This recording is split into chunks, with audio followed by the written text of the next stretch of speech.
Two brand names, one non-district high school football game. It's the Round Rock Dragons visiting the Cedar Park Timberwolves live on KVUE Plus and the KVUE YouTube channel.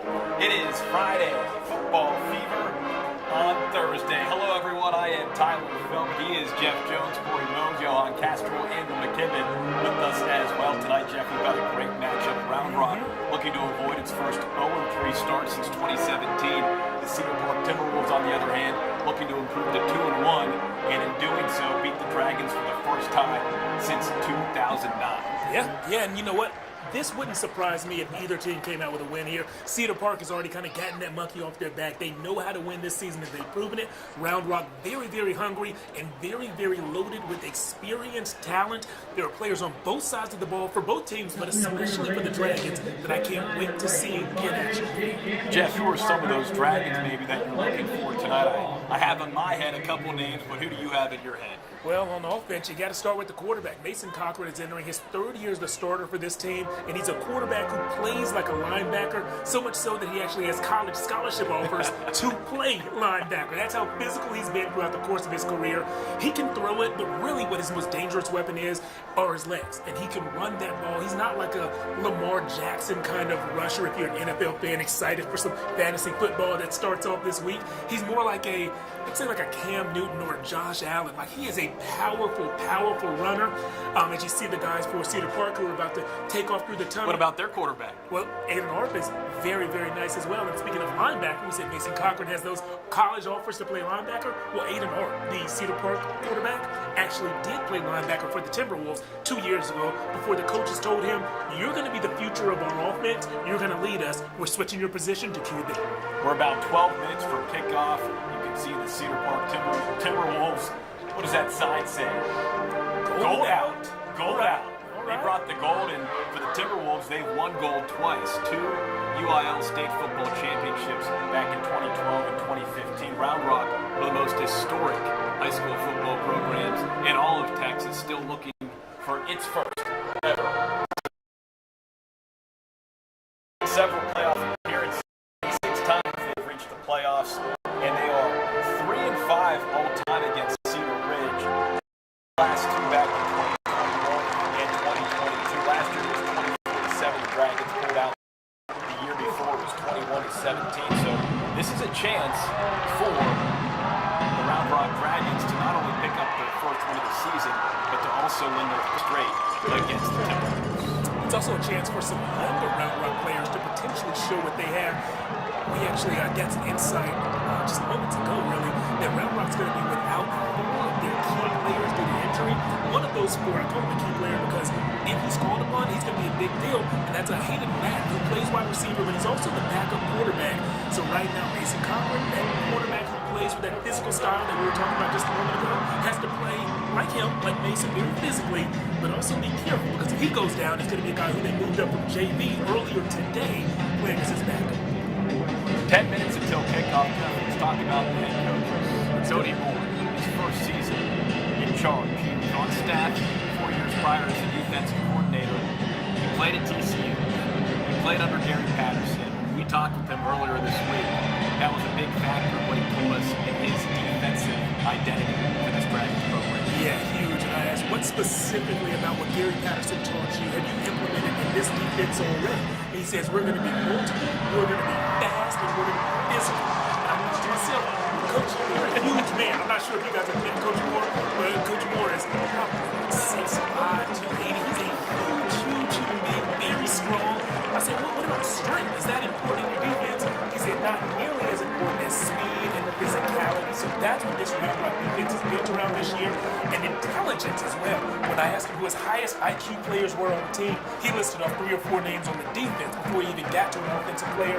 There are also some offensive players who are very smart on this team for sure, but all the defensive guys know where they have to be and where each other have to be on every play, and that allows them to run so fast and play so hard. Cedar Park has taken the field.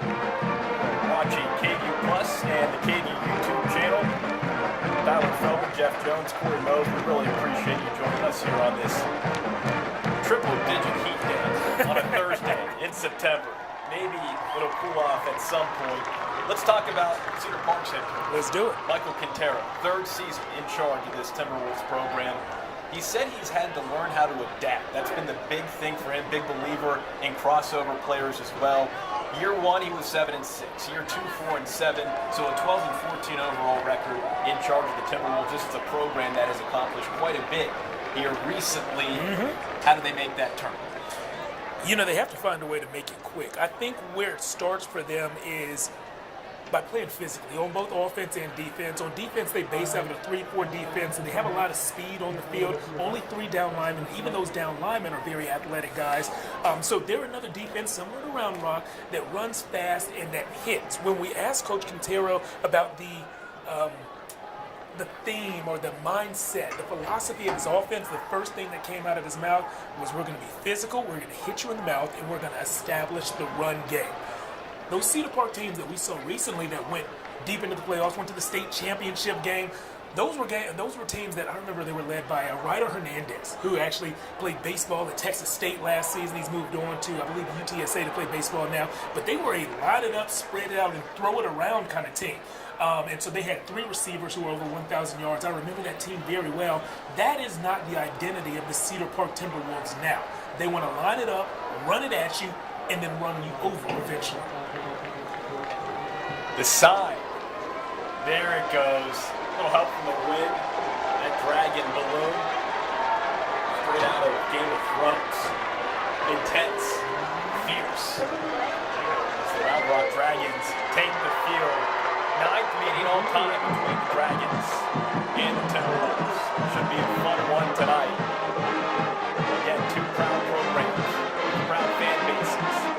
Triple-digit heat on a Thursday night at John Gupton Stadium in the Leander ISD area of Central Texas. And Mason Cochran right there wearing number 12. He is their leader. As I said, his 3rd year as the starting quarterback of this team. He's going to set the tone early and often, and I am excited to watch him play. I think that he can just make a lot of plays with his feet and with his arm. I can't wait to see what he does over here today. This is going to be one of my first times seeing him actually live in action, because I'm so used to being in the studio on Friday nights. So I can't wait to see not just Mason's highlights, but how he responds on a low moment, how he gathers the troops around him, and he's that verbal leader as he leads on the field with his pads. Does he also lead on the sideline with his voice? I want to see all that, and we're going to get to see that right here on KVUE Plus and on KVUE's YouTube channel. Mason Cochran, the senior, 1 passing touchdown so far this season, 3 rushing touchdowns for the team's first 2 games. We're going to take a quick break. National anthem next, and then when we come back, it'll be the Round Rock Dragons taking on the Cedar Park Timberwolves, who are watching live on KVUE Plus and the KVUE YouTube channel. Friday Football Fever on Thursday.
Round Rock has won the toss, elected to the third.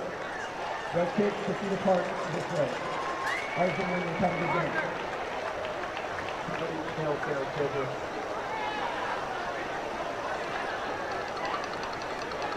And now the KVUE players pick up the Cedar Park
Fever on Thursday. Jeff Jones, Tyler Feldman, Corey Bones, Johan Castro making sure this stream's live for you watching on KVUE Plus or our KVUE YouTube channel. It is the 0-2 Round Rock Dragons visiting the 1-1 Cedar Park Timberwolves. Jeff, a great matchup. You've got Round Rock in pretty all-white uniforms with that maroon trim down the side, maroon numbers. Then for Cedar Park, all black with those pretty shiny emerald green helmets. Nice crowd on hand as well. Looks like it's a gold out for the Cedar Park student section. The icy whites versus the all blacks. I like it on a gold out night too. Come on now, Tyler. Where would you rather be right now? A lot of Austin Power fans. I'd rather be right here. No place I'd rather. There we go. A lot of gold members here this evening. Was that the one with Beyonce in it? It was. I've seen that one then. You going to her concert anytime soon? Finding some time in the schedule? You know what? I might have to put in for a few off days for the queen herself. Yeah, sure. Lord knows you have the off days to take. It's just a matter of when you're going to take those off days. Hard work, right? You're always busy. Thanks again for joining us here on this very hot early September Thursday night. Triple digits for kickoff. Round Rock moving right to left, kicking off. Cedar Park receiving to start this ball game from John Gupton Stadium. ISD. All right, here we go, and we are underway. Kicked well into the end zone for a touchback, and that is how this ball game starts. Gibson Granger kicking things off for the Dragons. T-Wolves take over at the 25. And as we talked about before the game kicked off, Aiden Arp is going to lead the T-Wolves tonight. He's that quarterback, and Coach told us that he's more comfortable kind of with those quick decisions, those short throws. He's going to beat you with his mind before he beats you downfield with his arm. But remember, when he's making those short passes, there's always something else in the back of their mind that could be setting something up for later on. There you see number 3, Aiden Arp. Once a linebacker, transitioning to quarterback, you need that type of toughness to play both of those positions. Yeah, I want to correct you there. Once a linebacker, always a linebacker at heart. All right, handoff to start. Brett Hill getting a few yards. We are off and running here at John Gupton Stadium. The sun's setting. Hopefully the temperatures drop a little bit as this game kicks off and gets going. The game was originally scheduled for 7 o'clock, 7:30 starts for some cooler temperatures. Here's Hill again, around the outside, across the 35, before taking down at the 36-yard line. Good momentum here for the T-Wolves to start, Jeff. Yeah, Tyler, as I've told you before, the first drive of the game, I like to watch the trenches. Which side of the line of scrimmage is getting impacted most right off the snap? And those first 2 plays, only 2 plays in, those first 2 plays, significant edge for Cedar Park. First down and 10 at 36 for Cedar Park. Harp looks to throw, steps up, gets wrapped up after a few yards. Had to make a quick decision. Lots of pressure there for the Dragons. Yeah, that was Jacob Medina leading the charge right there, junior D tackle, and looked like he just hit a quick swim move over his man and forced Aiden Arp to make a quick decision, maybe quicker than he wanted to. Second down and 7 from the 39. 11 minutes to go here in the first quarter. Play action, dumps it off. Lots of room. Down the near sideline, Josh Pesci. Are you kidding me? 61-yard touchdown and a quick 6-0 lead for the Cedar Park Timberwolves. Jeff, that's 1 point start for the T-Wolves there. Absolutely love the call from the defense. What they did is they brought both linebackers off the edge. It's a high-risk, high-reward call, and you see what the risk was there. Everybody's manned up. And I like bringing the pressure. Everybody's manned up, though, and when you miss on a man coverage, number 50, I didn't quite get his name, but he was just 1 step behind. When you miss, it could be bad. That turned out to be very bad. So I like the aggressive nature from the Round Rock defense. It just didn't pay off. Second touchdown of the season for the senior, Josh Pesci. Certainly a great way to start this ball game for Cedar Park. You know who else was aggressive there? The Cedar Park student section. I'm not sure sure we were able to get the camera switched in time. But right when Pesci crossed the goal line there, right when Cedar Park scored, the water bottles or something just started flying in that student section. They were celebrating over there. Loud, proud, having fun, and making sure everybody was getting on their feet. Michael Quintero, head coach for the Timberwolves, telling us earlier this week that he likes to establish the run game early, but also talked about how with Aiden Arp, the offense can sling it to him. We saw it right there on that first drive.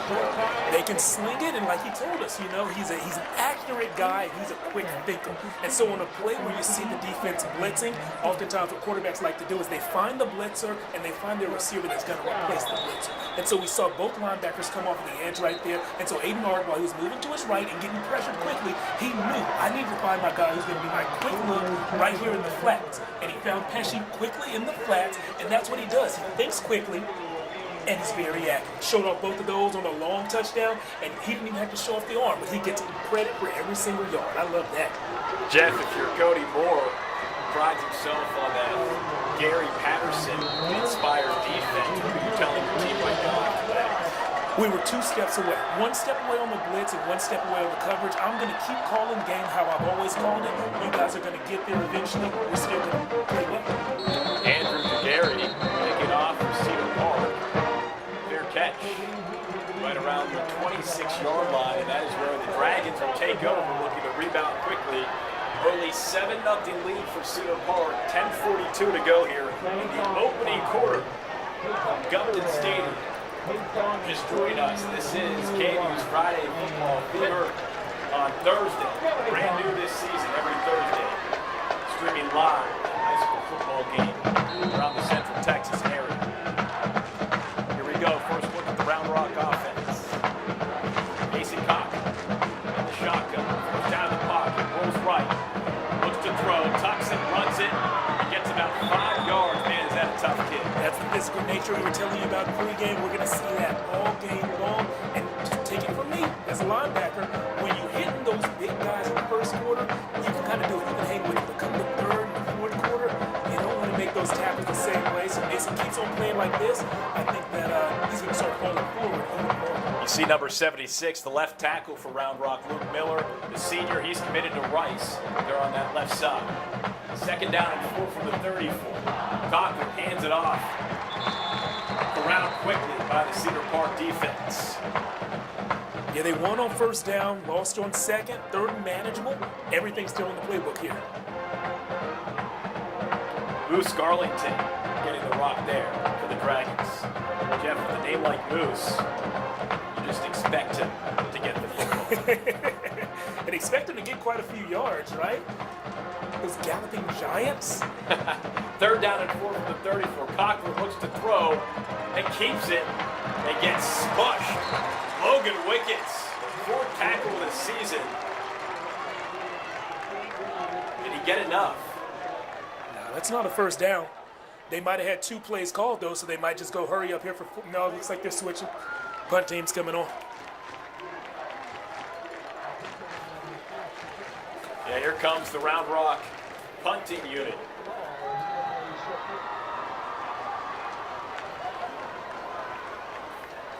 Braden Harshaw, the senior out there. Look at his leg. See how far he can pin the Cedar Park offense. Snap is good. Gets it up. Fair catch at the 35-yard line by Garrett Nichols. That is where the Timberwolves will start. 8:44 to go here in the opening quarter from John Gupton Stadium. Setting up to be a very nice evening here in the Leander School District. A very nice evening, especially if you're rooting for the guys in all black and you're screaming about the Timberwolves. They just marched down the field. They weren't forced to do anything that they don't like to do. Run it up front, be physical, and complete those short, accurate passes, and then they forced a 3-and-out on defense. This is a picture-perfect start for Cedar Park in a game where, honestly, I think that they're playing against a team that has a little more talent than they do. Jeff said it, not me.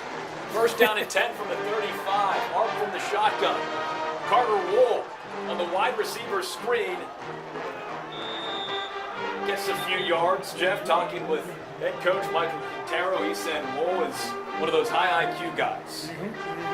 Really studies the playbook. High IQ, so he knew exactly the purpose of that play call right there. A screen pass, you want to invite the defense upfield, and you're hoping to maybe block one or two guys and make one miss. They made one miss, but didn't quite get the blocks they needed to spring that screen. 2nd down and 10 from the 35. Arp looking left this time, trying to go deep. Great coverage there, and there comes the flag. Wow. Scramble rules pay off there. The receivers downfield. So what Arp saw, the defenders covered the double slant route very well. And so he didn't force it in there, which is another high IQ play. If you can't make the throw, don't make the throw. So he's scrambling out left and buying his receivers time. Their scramble rules, the receiver scramble rules, tell them to either find the sideline or find deep. And so they bought him time, and when they were buying that time, they forced a pass interference, it seems. The coverage for Round Rock, Zavari Whitson. Mark was looking for his wideout, Blake Suber. Suber's got a couple of college offers. Hasn't made any decisions just yet. Really, really fortunate way for that extended play to end for Cedar Park. 1st down and 10 from the 46. Arp back in the shotgun. Hands it off to Hill. Hill right up the middle. Gets about 5 yards forward progress. Right around the midfield line. All right, Tyler, what I want to point out here, the first guy who touched Hill tackled Hill. And that was still a 5-yard gain. So you know who's winning on that play, right? The offensive line. If your yards after contact aren't that high, but you're still running for 5 yards, that's a huge win for the big guys in black. 2nd down and 6 from the 50. Back to Hill. This time wrapped up quickly. Behind the line by Justin Lee. Lee, with his 11th solo tackle this season, he now leads the Round Rock defense with 20 total tackles for the team's first 3 games. Yeah, so apparently Justin Lee heard me up here praising the Cedar Park offensive line, and he was like, you know what I got for you? I got this. So, yeah, very nice play for him. Love to see the LB shooting that gap and getting a TFL. 3rd and 5. Arp trying to make something happen. Squeezes through the middle. Just shy of the 1st down. Lee in there again, making the tackle. Also there, Asher Chang, 2 of those top guys on this Round Rock defense. Yeah, and if you're talking about the combination of physical strength and mental strength, you had it right there. Justin Lee, the linebacker, one of the strongest guys on the team, and Asher Chang, one of the smartest guys on the team. 4th down and 3. Quick punt here, right to Arp. We'll see where it lands. Inside the 10. Wool lets it dribble all the way down to the 3-yard line. Jeff, that is how you do it. Wool let it roll perfectly. Stopped it right there at the 3. If Round Rock is going to get on the board, they're going to have to take the long way. Aiden Arp, not just a quarterback. Also can quick punt like a champ. All right, 7-0 Timberwolves. If you're just joining us here on KVUE's Friday Football Fever on Thursday, 6:30 left here in the 1st quarter at John Gupton Stadium. The Dragons pinned deep. Jeff, what do you do here? You know, you just try to get it out. I think I would keep it on the ground for a while, establish that you're going to be the more physical team, and see if they can do that. Oh, boy. Quickly man at the line. Grayson Alex saying, not today. In there quickly to stop Moose Garlington from getting a yard, if that.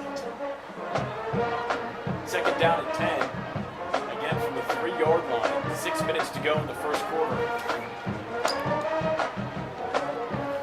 Trips left for Mason Cochran in the shotgun.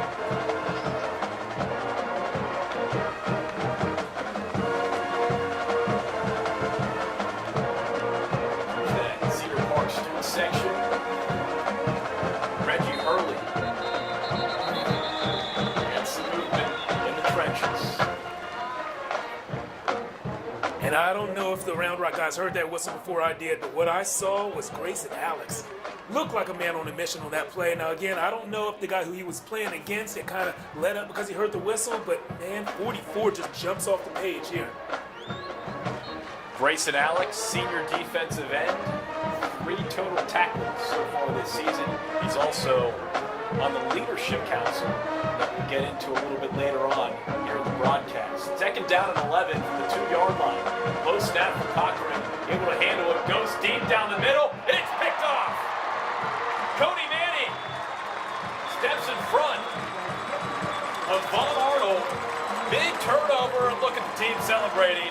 Student section fired up. A big turnover defensively for Cedar Park.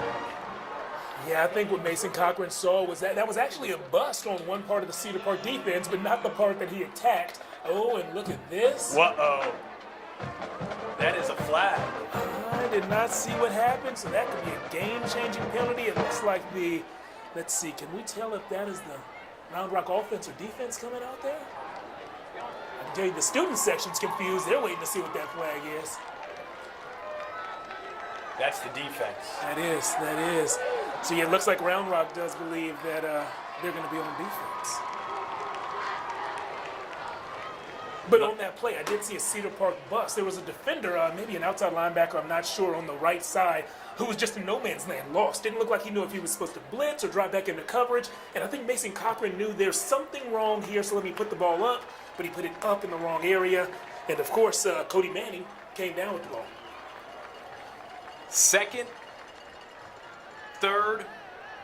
Third interception this season for the Cedar Park defense. Cody Manning joining Reed Vines and Cole McLaughlin as the 3rd Timberwolf to pick off the opposing quarterback. Jeff, this Cedar Park Timberwolves team, we talked about that urgency as we started this broadcast tonight for Michael Quintero's squad in his 3rd season as head coach. And so far, we've seen that tonight. Yeah, they've hit the ground running and have looked great every chance they had. Even on special teams, I noticed on a Round Rock punt, the snap back to the punter looked a little slow to me, and Cedar Park wasn't quite rushing at full speed. I think had they been rushing at full speed, they might have been able to get to that punt. So really, Cedar Park is at the edge in all 3 phases of the game: offense, defense, and special teams. And they're going to get some great field position, assuming this flag allows the Cedar Park offense to take over. The Round Rock defense I'm seeing actually just left the field. So we're going to try to figure out what the penalty is here. At this point, I feel like here we go. Or the offsetting. Personal foul, unnecessary roughness, number 46 of the defense. That'll be 15 yards from the previous spot. 1st down, Round Rock. After the play, unsportsmanlike conduct, number 76 of Cedar Park. Excuse me, unsportsmanlike conduct, number 76, Cedar Park. I heard 1st down, Round Rock. And at least one personal foul. 1st down. Yeah, so not only does Round Rock avoid a turnover, they get the ball back. It looks like they're getting yards on top of that. This, if we're going to actually connect it to a different team in town, the Texas Longhorns, this is what Coach Sark told us he wants to avoid in their game on Saturday. That difference between playing emotional or playing with emotions and being emotional. Those personal fouls typically come when you are being a little too emotional, and apparently that's what the referees saw from Round Rock at some point in that play. Texas football is playing this weekend.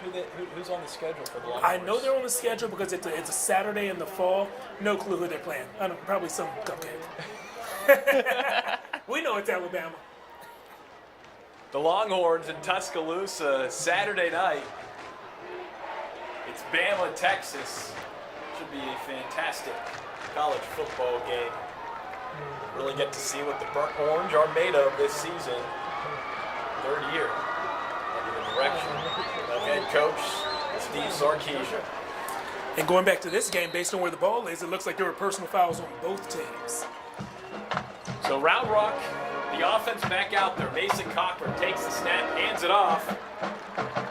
And that's Reggie Hurley getting a couple yards. A long conversation by the officials ends with Round Rock avoiding a big turnover.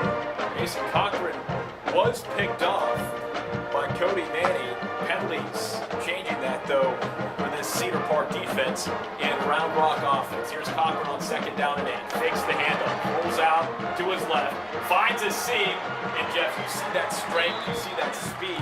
There's a reason why he's hang cleaning 315 pounds. It's on display right there.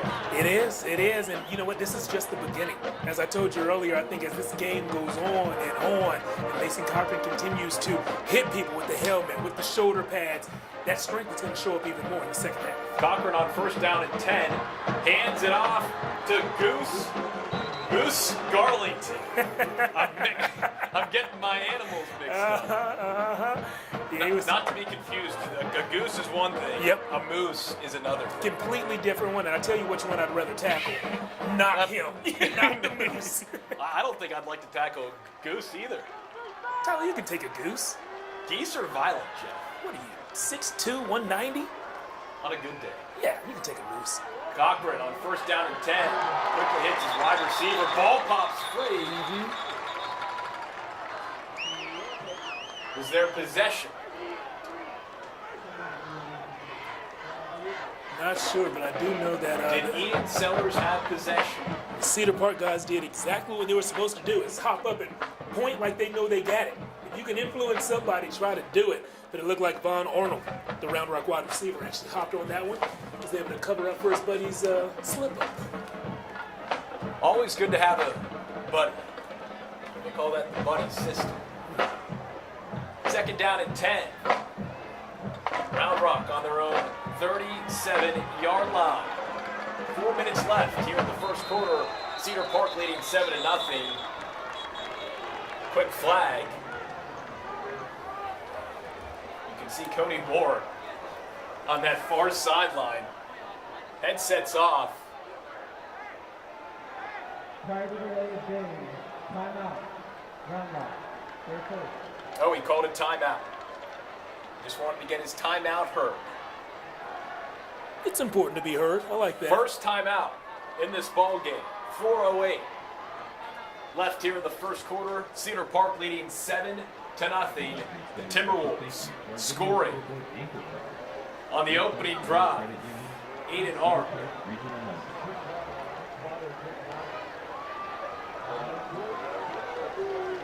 61-yard touchdown pass to Josh Pesci.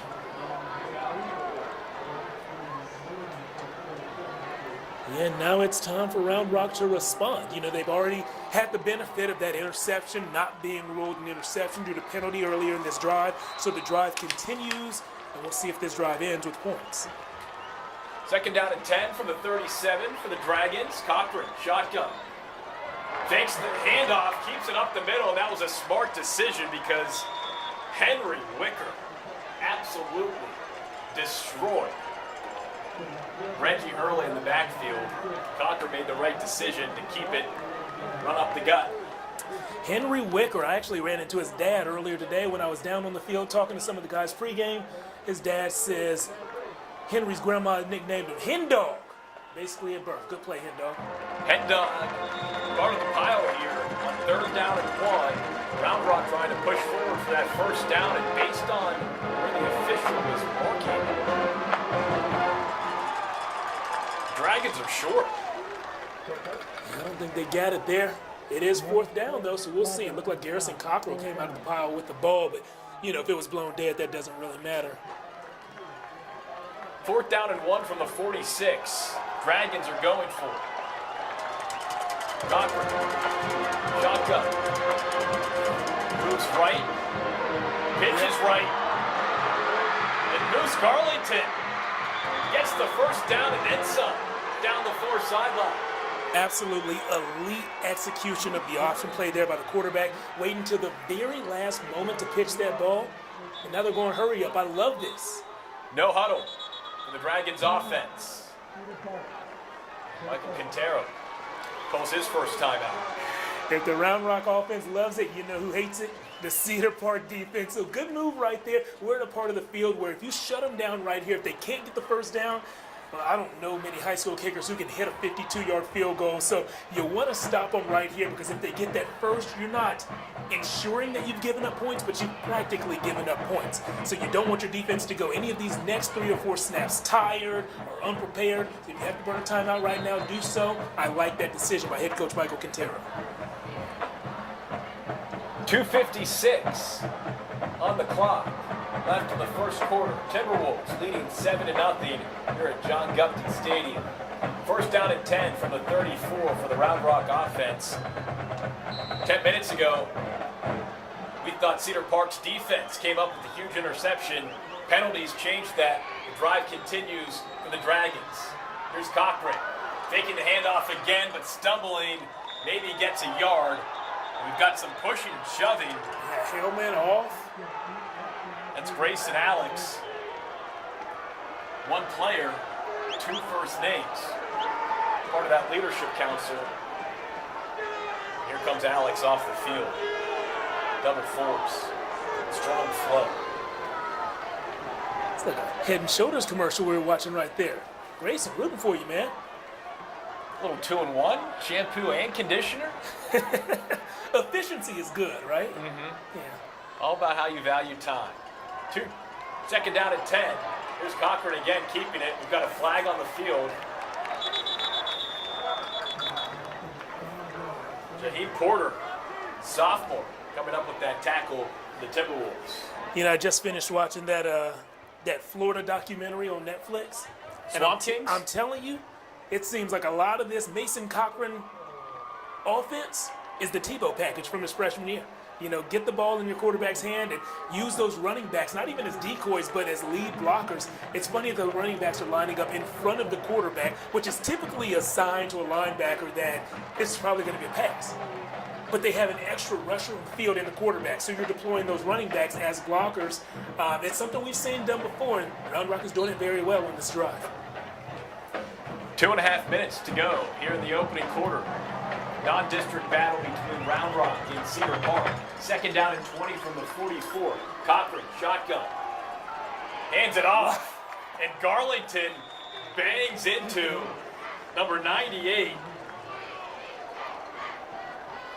What I saw is Isaiah King, the outside linebacker, who was engaged in a block and couldn't quite shake free in time, but he spun right as the runner was parallel with him and just threw his back into him. He knew he wasn't going to make the tackle, but his job right there wasn't to make the tackle. It was to slow the player down so your teammates, your brothers, your friends could come and make that tackle. That's exactly what he did.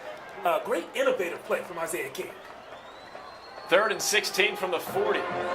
Trips right for the Dragons. It's play action. Handoff. A little misdirection. Garlington not getting much there.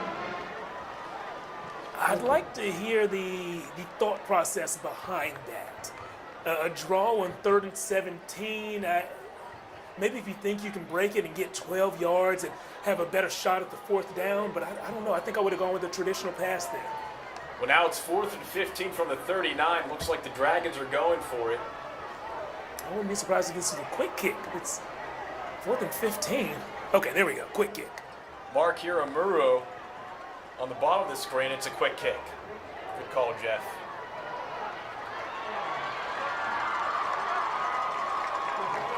Garrison Cockrell receiving and running that out for about 25 yards. Cockrell, one of the names, one of the college guys to watch. Coach told us earlier this week that Cockrell was watching some film, and some old film. He said, "God, man, I can't believe I look that small." Yeah. And then Coach said it's amazing when you commit to yourself in the offseason. Cockrell was committed to Lafayette College. She's a hybrid safety linebacker, added 20 pounds this offseason. Incredible. Maintained all of his speed. You saw a little wiggle on that play. Yeah, his ceiling's very high. Louisiana Lafayette, very lucky to get him. Arp finding Hill. Little running back screen. The flat. Maybe a yard or two. Maybe back to this little kind of scrimmage. 30 seconds left here in the first quarter. Cedar Park up 7-0.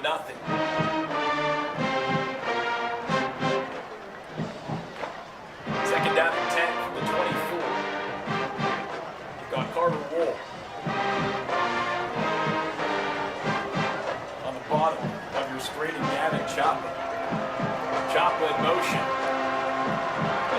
side of the screen.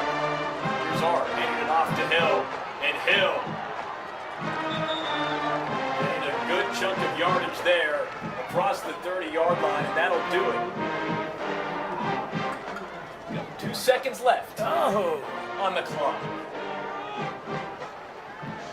One more play for the Timberwolves here in the opening quarter. 3rd down and 4 from the 30. What Round Rock needs there is for the defensive end or the outside linebacker on the top of the screen, they're right, to set an edge. Force that running back to cut up field before he can actually hit the sideline. That edge was never set, so it was a quick and easy 5 yards. 3rd and 4 from the 30. Art takes the handoff, rolls right, tucks it, runs it, leaps, and gets the first down. If I'm a quarterback, I don't know if I'm going to make a habit of leaving my feet. You know, once you get in the air, you're vulnerable, and there's some big, mean dudes out there. But hey, once or twice a game, okay, maybe it works out. Jacob Medina wrapping up Art. It's a 1st down for Cedar Park, and that's it. That's the end of the 1st quarter. Cedar Park leading 7-0. You are watching KVUE's Friday Football Fever on Thursday. Cedar Park, Round Rock, non-district battle for district play gets going next week. Cedar Park Timberwolves scoring on their opening drive, trying to beat the Round Rock Dragons for the first time since 2009. 9th meeting since 2004 between these two schools, these two programs. Tyler Feldman, Jeff Jones, Corey Boas, Johan Castro making sure this broadcast is streaming live for you on KVUE Plus and our KVUE YouTube channel. Jeff, your analysis of that opening quarter. Yes, Cedar Park better in all 3 phases, but really this game is, what separates this game, as I said, are 2 steps. It was that one long, I believe you said it was a 61-yard touchdown pass. It was the catch and run. Had the blitz made it there on time, or had the tackler been in position, this game is completely different. But those 2 things didn't happen, so it's 7-zip, Cedar Park. Carter Wohl on the receiving end. Justin Lee with the hit. 2nd down and 11 from the 34. The 2nd quarter underway here from John Gupton Stadium. Justin Lee been pretty impressive. We've seen some lateral speed from him, but mainly we've seen him running downhill and proving that he's a very short tackler. Here he is blitzing off the edge. Art flushed out of the pocket. Lots of space across midfield, and he's finally taken down at the 46-yard line. Jeff, what we've seen from Aiden Art is that he's able to change things up when options aren't there and get it done with his feet. He's very, very smart. That play, I believe, he made with his mind. I pointed out that Justin Lee was blitzing off the edge. What's important about that, Justin Lee is a middle linebacker. So when he's coming off the edge, who's in the middle? No one. That's exactly where Aiden ran, almost at the snap. Art sacked. Medina, good night. Art tried to escape, but Medina too tough there on that play. That's the 2nd time we've called his name. When you're an interior D lineman and you're getting your name called in the KVUE broadcast multiple times, you're doing something right. Great job, Jacob. Asher Lang, Ian Camp, Jacob Medina.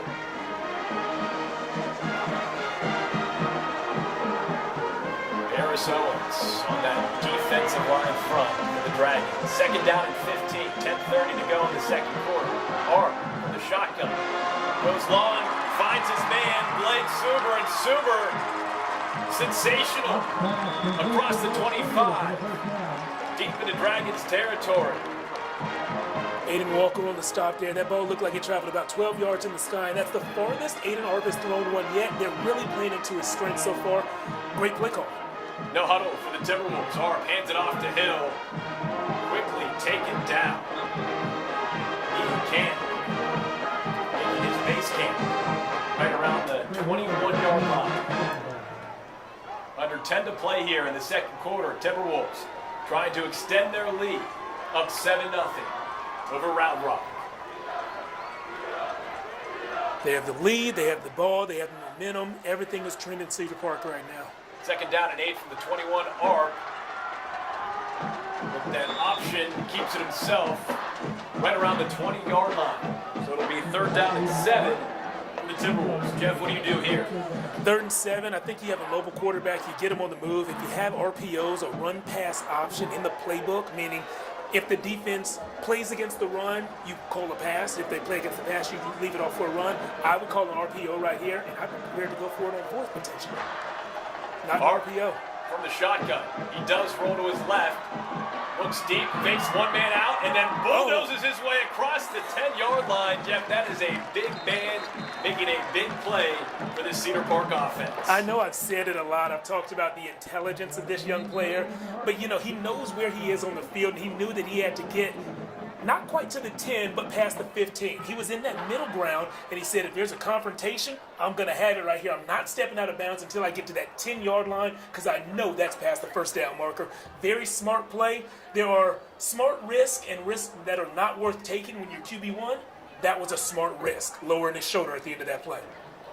Junior cornerback Zavari Whitson banged up on that play as the Round Rock training staff runs onto the field. Nikki Vincent, Bryce Cooley, Kelsey Longoria, that training staff for the Dragons. He's down on one knee, maybe just the wind knocked out of him when Mark decided to lower the shoulder and say, excuse me.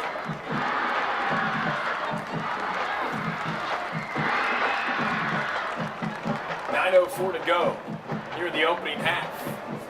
Cedar Park up 7-0. Whitson being helped off the field. 3rd game this season for the junior. 5 solo tackles. He's been a big player for the Dragons defensively early on. Hopefully he's okay. Also okay, the Cedar Park offense, Jeff. 1st down and 9 from the 9-yard line. As they get this young man off the field before they start play. 1st and 9 from the 9-yard line. Not a bad place to be at all. The Cedar Park offense has shown us something. Let's see if this ends with 6. Arp keeps it himself, has room, and across the goal line. That's a touchdown for the Timberwolves. Aiden Arp does it himself.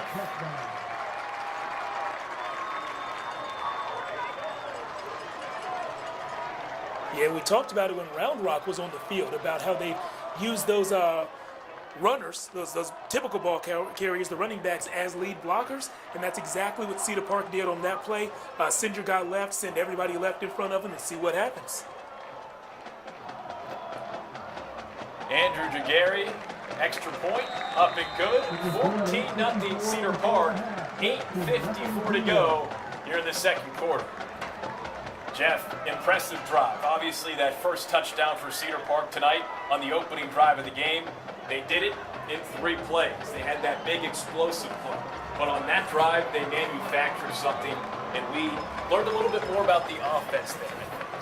You know, a lot of offensive coaches like to use the B word. Not that B word, but the other one, balance, is what they talk about. And what you told us is that we've seen balance in how long the drives can be. On that particular drive, we also saw balance between the run game and the pass game. Not necessarily in the play calling, but in the production. We saw that big gainer, that Aiden Arp, where he only threw it about 12 yards, but they're relying a lot on the run after catch. And if your receivers can do it, and if your quarterback can put them in a place where they can easily catch the ball and run afterwards, they're not having to wait for the ball to come and get tackled right after the catch. If your quarterback can put them in that place, then use it. That's what they did to move it down the field. 14-0 Cedar Park.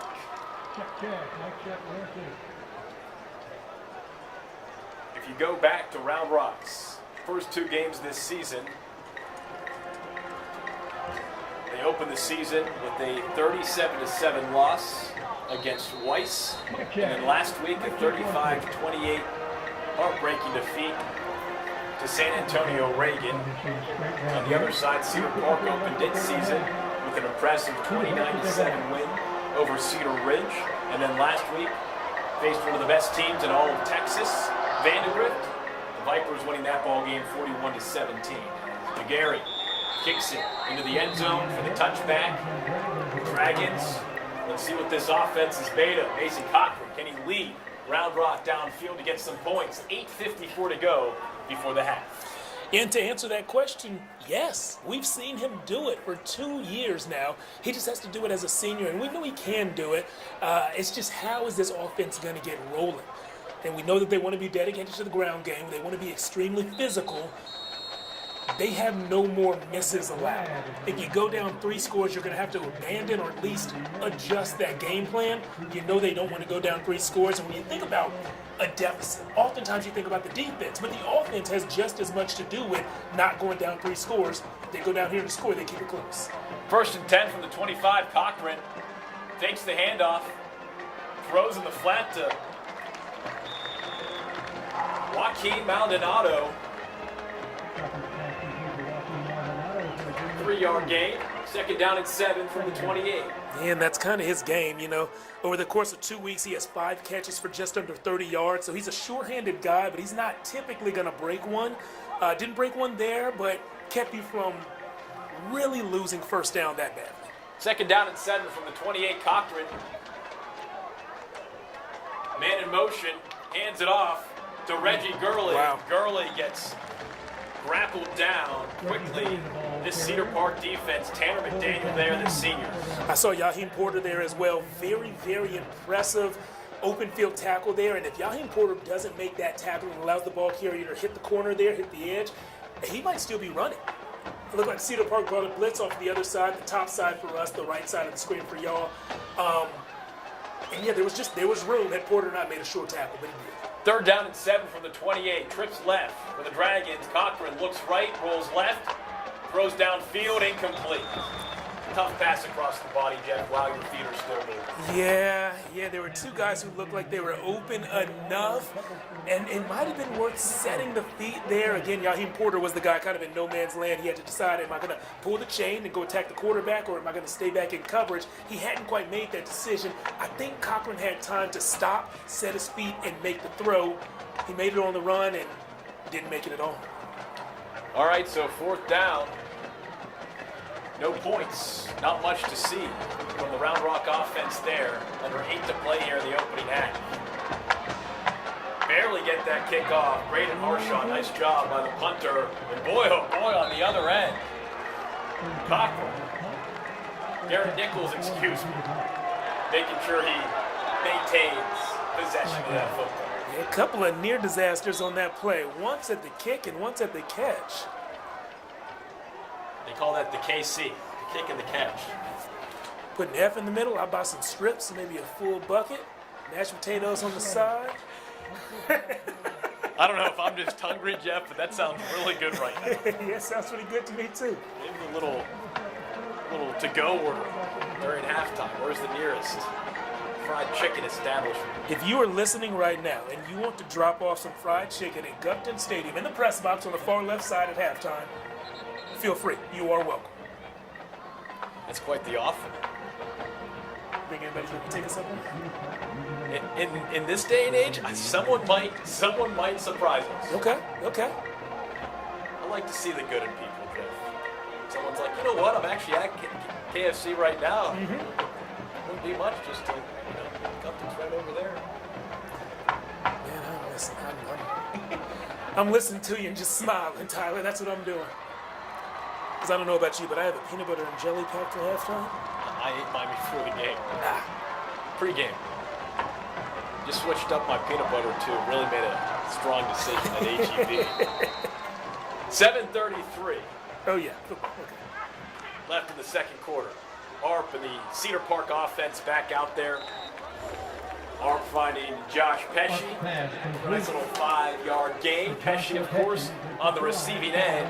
And that opening drive touchdown for the Timberwolves. Yeah, Cedar Park offense back out there and back doing what they do best. Quick decisions, accurate throws, solid catches. 2nd down and 5. Arp hands it off to Hill. Hill running downhill across the 35. Good enough for a 1st down. The chains are moving. What I want to point out now is the youth on this Cedar Park team and the impact it's having. Trey Hill, a sophomore, and Isaiah Porter, the defender who we were talking about a lot on the other side of the ball, also a sophomore. Jaheem Porter. So. 1st down and 10 from the 36. Back to Hill. Christian Burton making the tackle. 1 yard for Trey Hill. 2nd down 9 from the 38. 1-yard gain there on the run. 6:30 to go here in the 2nd quarter. Timberwolves leading 14-0. Second down and 9 from the 37. Arp going deep near sideline. Blake Suber. A little bit too much super power on that throw from Arp. A few yards ahead of his intended target, Blake Suber, who had a step. Yeah, he had a step. It was decent coverage, though. What I like about that play, even though it wasn't completed, what I like for the Cedar Park offense is that you're reminding this defense, we've been beating you up with these short throws, but we're still capable. We can still throw it out. We have this in our playbook. 3rd and 9 from the 37. Arp has to step up, flush down the pocket, finds Hill to the right. Hill having to make some moves and stumbles across the 45. Good enough for a first down. How about that for a makeshift conversion, Jeff? Yeah, Leonard Moore, the cornerback out there who was man-on-man, one-on-one in the open field. It's a tough open field tackle to make. He brought him down, but allowed him to fall forward for about 3 yards. That was the difference in the first down. First down and 10 from the 46 for Cedar Park. Arp hands it off to Hill, and Hill trying to break free. Burton back there again for that route rock defense, the junior. Mike linebacker making his presence felt for the Dragons. I liked what I saw there. Burton was actually engaged by an offensive guy, a blocker there, and was able to shake that off and make the tackle all in the same motion. It's a very good heads-up play. Second good down, defensive football. Second down and 13 from the 43. 5.5 minutes to go here in the first half. Arp from the shotgun. Finds his guy. Suber makes the catch, makes one man miss before getting smacked down by Noah Cochran Jr. Suber, one of the more competitive guys on the team. We're told at practice, anytime there is room for a competition format, whether it's one-on-ones or anything else, he's calling somebody out ready to compete. He's earned 2 college scholarship offers, hoping to earn more in his senior season. 3rd down and 5 from the 49. Arp hands it off to Tyler Wynn. Now, this part of the field is interesting. 3rd and 5, that play call tells me they might go for it on 4th. Nope, punt team's coming out, but I would not have blamed them had they gone for it. 4th and manageable, 4 right there. On the plus side of the 50, up 2 scores. If you want to put it away before halftime, I would have been okay with the 4th down attempt. Connor Schutte, the punter. Luca Wilson, the long snapper. He's got some college offers. The specialist. Perfect snap. Schutte, the punt. Good hang time. Across the 20, but kicks back. Out of bounds around the 24-yard line. Bands are getting ready.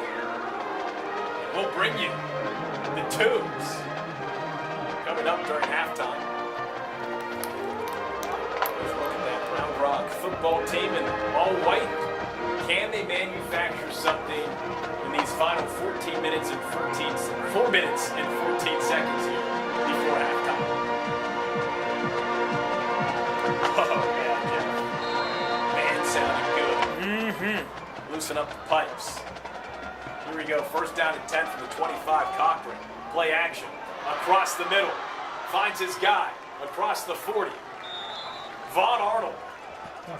That's his 4th reception of the season, and that is the biggest play we've seen so far from this Dragons offense. Earlier in the quarter, we talked about those RPOs, run pass option. That was a good example right there. No huddle. Here from the Dragons. Nearly picked off.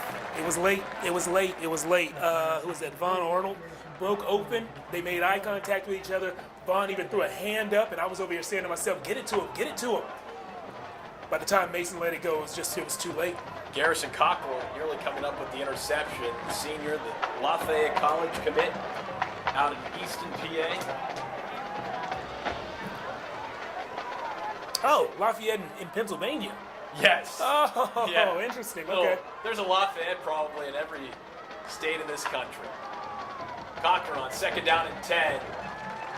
Hands it off, but gets wrapped up quickly by Reed Vines, also one of those leadership council members on this Cedar Park football team. Team leading 6 total tackles this season. He also has an interception. Man, I thought Garrison was going to Louisiana Lafayette. I would have had him in the exact wrong wardrobe. I would have said, man, check out Bourbon Street if you ever make a trip down to New Orleans. He would have been looking at me sideways.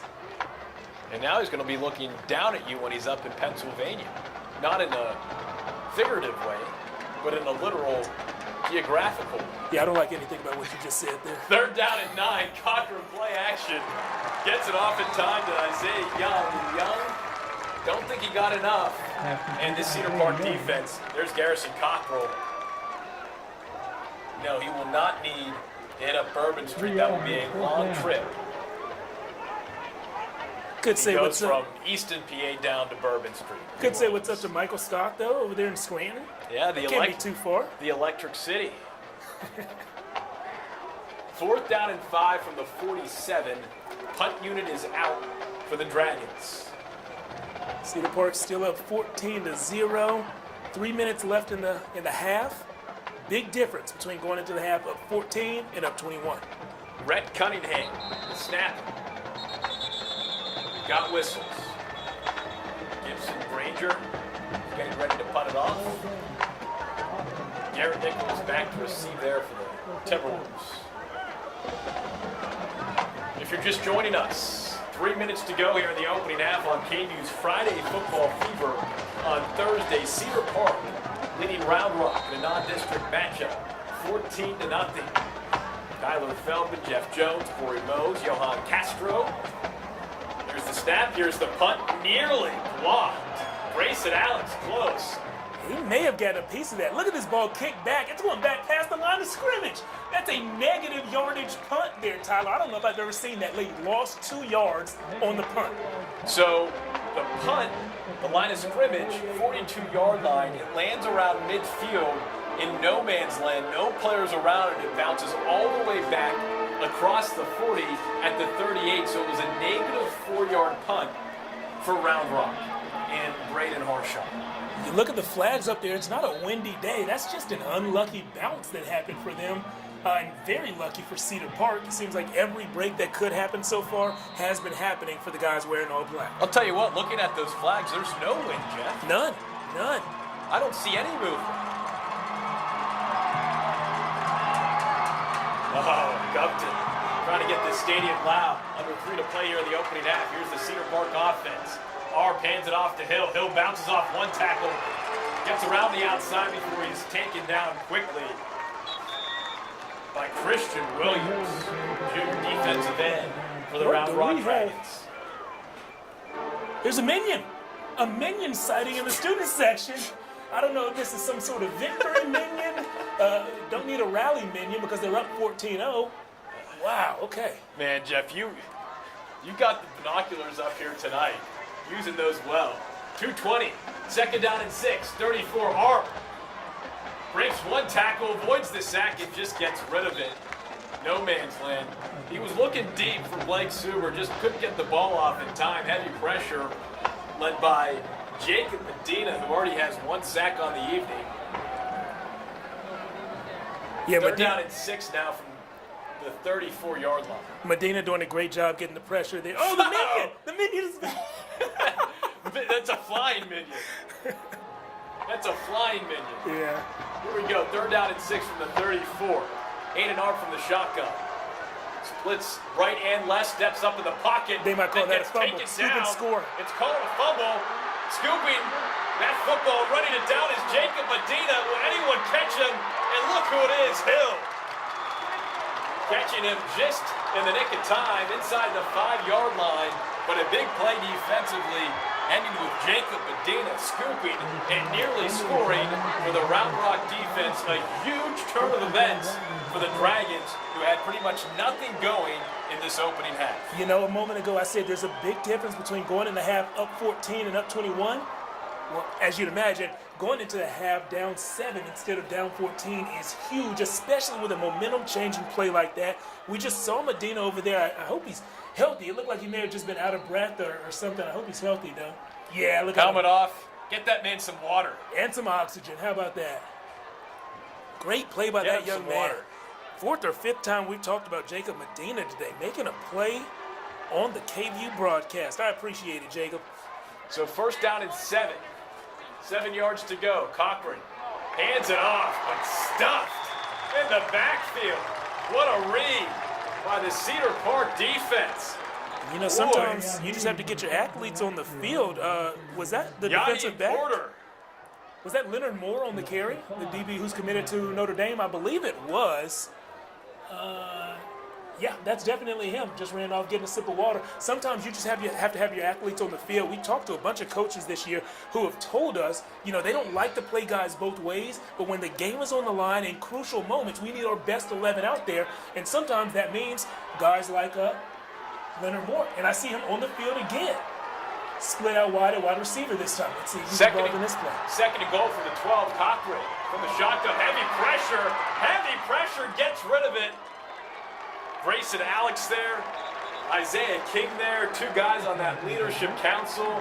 No protection for Cochran. He comes up limp. Yeah, Isaiah King, great job getting the pressure there. You want to see him actually wrap up the quarterback and bring him down, prevent that ball from being thrown to take away the potential sack yardage. You also hate to see a guy like Mason Cochran limping right now. As we told you at the beginning of the broadcast, their number 2 quarterback, Hayden Knapp, out with an injury, so they have moved up a junior varsity quarterback to back up Mason Cochran. Mason hopefully is just a little beat up and not actually injured right here. Hank Oppel, that quarterback option, the starter on the JV team. Here's Cochran, third down and 12, in the end zone, fires, caught, in the end zone. Leonard Moore, what more can you do? Round Rock on the scoreboard. There we go. We told you a second ago, when it's time for a play to be made, you got to get your best players on the field. That's what they did, and they force-fed him. 2 of the last 4 plays went to that young man who typically plays defense. That's how much they trust him in this kind of situation. Extra point, up and good. So Leonard Moore, the Notre Dame commit, 12-yard touchdown catch on the pass from Mason Cochran. Kia Haruki with that extra point. It is 14-7. Timberwolves leading Dragons with a minute to play here in the opening half. Jeff, a ginormous turnover for the Round Rock defense, leading to 7 points. Huge going into halftime. Yeah, and I'll tell you, I've been that young man right there, Jacob Medina, who just made a huge play. And you know what he's asking Coach right now? Coach, do I have to go in, or can I catch my breath still? He's only been out for 4 plays, and this big man is not used to sprinting 60 yards like he did when he scooped that turnover up. He's going to be a little tired, but you know what, Jacob? You're 1 minute away from halftime. Just make another play for your defense, and then you get a break. All right, you look at him nodding. Yes. And you see Anchorman and the B-R-E-A-L, the Be Real, on the board there. We'll tell you a little more about Be Real in the second half. We appreciate all of you watching at home or wherever you're watching and streaming on KVUE Plus and YouTube for being real with us. We're having so much fun out here at Gupton Stadium tonight. Beautiful Thursday night. A little hot, but beautiful night. Week 3 of the high school football season kicking off here between Round Rock and Cedar Park. A rookie into the end zone, fair catch is made, and Cedar Park will take over with a minute on the clock, up 14-7. There's the Cedar Park student section. The minions are still flying around. Flying minions, be careful. Hot potato. Flags are being waved. Minions are being tossed. No. Minion tossed into the flag. Do you think they have the KVUE broadcast going down there? I'm not sure they have any regard for minion life right now in that student section. Those poor minions. Here we go. First and 10 for the 25. Aiden Arm, shotgun, drops back. Looks sideline. Pesci's there, makes the catch. Hurry up, 2 timeouts left for both the T-Wolves and the Dragons. Clock is ticking, 50 seconds to go. Second down and 6 from the 29. Our pass to Hurry. From the shotgun, rolls right. Steps up. Looks to throw it deep and then finally fires, incomplete. Intended for Carter Wool. I don't know if Wool thought that he just wasn't going to end up throwing it, but then he ended up whipping it at his man. I don't know if if Arp was past the line of scrimmage or not on that. I saw a flag come out, and that was the first thought in my mind is where did he throw that ball from? Was he past the line of scrimmage? Possibly. I think that's certainly a possibility.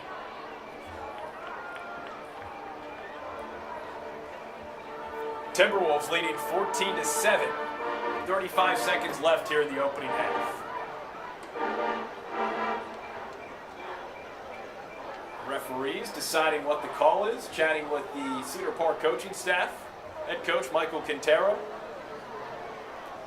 12-14 record in 3 seasons. In charge of the Timberwolves.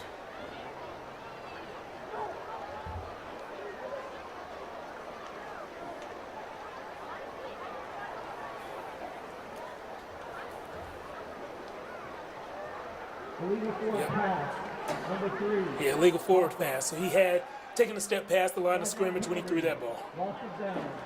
Final, excuse me. Sometimes you just lose where you're at on the field. Trying to make a play. Aiden Arp has certainly made enough plays here in the opening half. Afforded himself a little leeway, has he?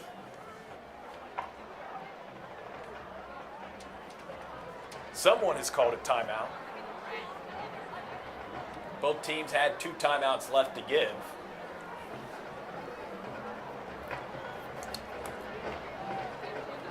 Timberwolves leading the Dragons 14-7. There you see the situation on the scoreboard.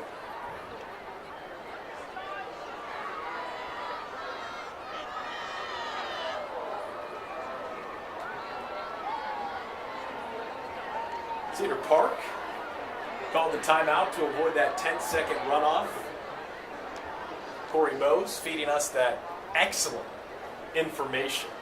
And receiving an equally excellent shout out. So great job, team. Takes a team effort to make sure that we're able to do this every Thursday night. It's been so much fun. First year we're doing this.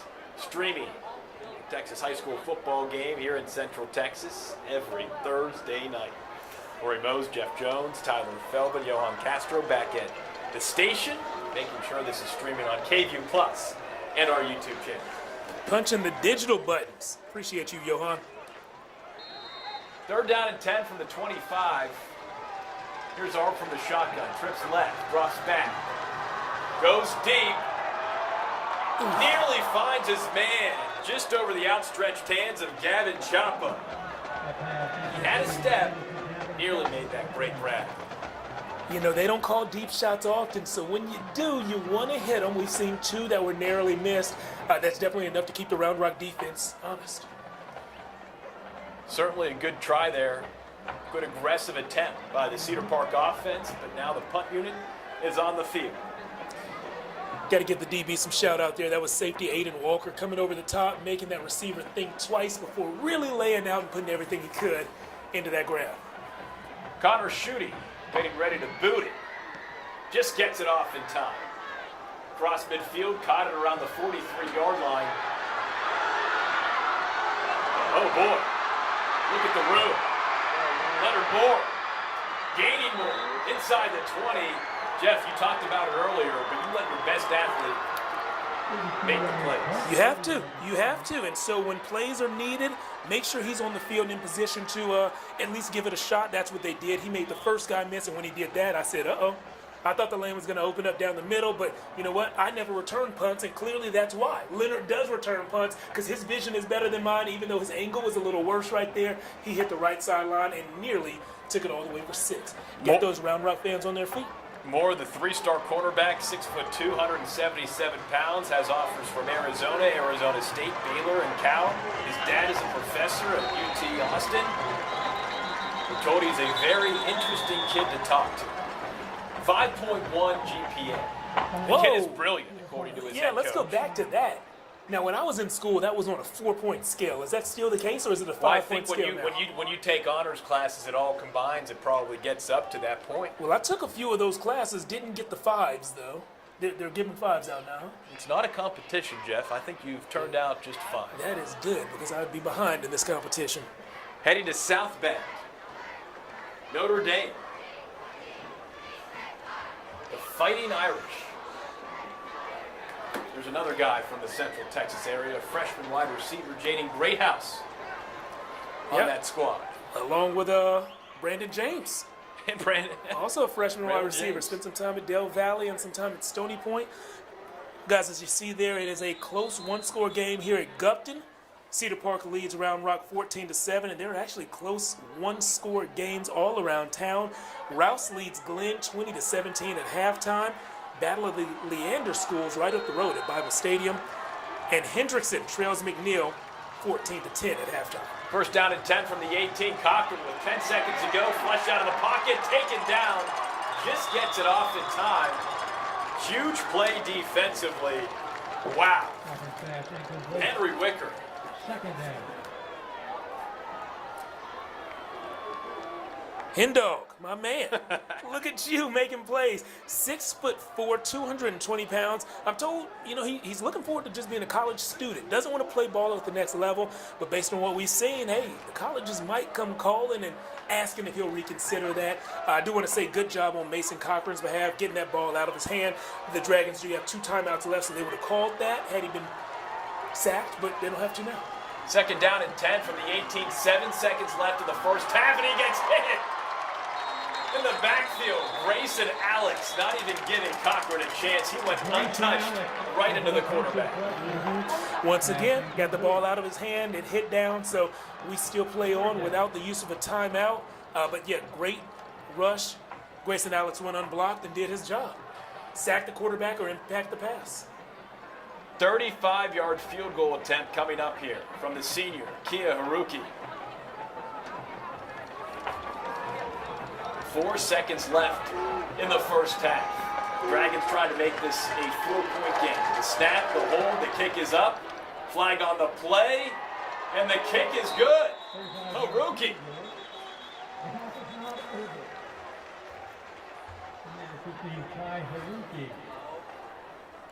We'll see what the penalty is. We've got pointing. Pointing's good. Pointing's good, yeah.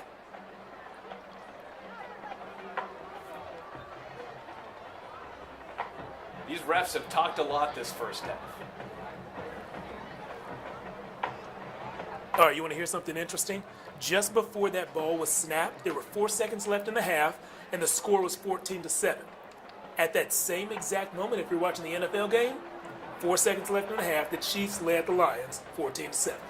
Who needs the NFL when you got KVUE's broadcast of Austin High School football? I think I need both, Jeff. That's quite the alignment story, though, between the NFL and high school. Personal foul. Unnecessary roughing. Number 27, defense.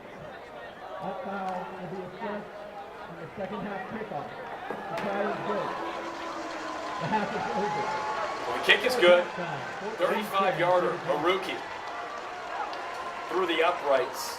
It is 14-10, Cedar Park leading Round Rock. Halftime at Gupton Stadium. We're watching KVUE's Friday Football Fever on Thursday. Jeff, what are your thoughts before we check out the bands?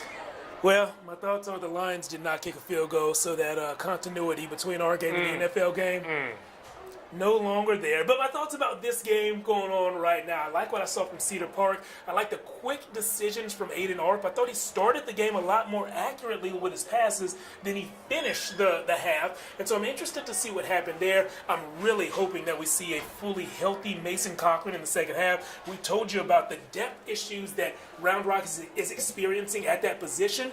And if Mason's not all the way healthy, that takes away a huge part of his game. What he does with his legs is really what makes him so special as a quarterback and what we've grown used to seeing over the past 2.5 seasons. So, yeah, really, really rooting for all these guys to be healthy. But he's the one who we saw limping, so I'm singling him out in particular. Cedar Park leading Round Rock 14-10. It is halftime here at Gupton Stadium.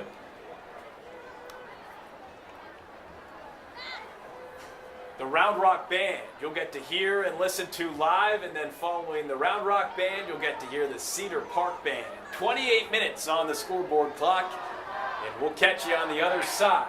Again, you are watching on KVUE Plus and the KVUE YouTube channel, KVUE's Friday Football Fever on Thursday. Dragons trailing the Timberwolves 14-10. Now, You see you after the Banks.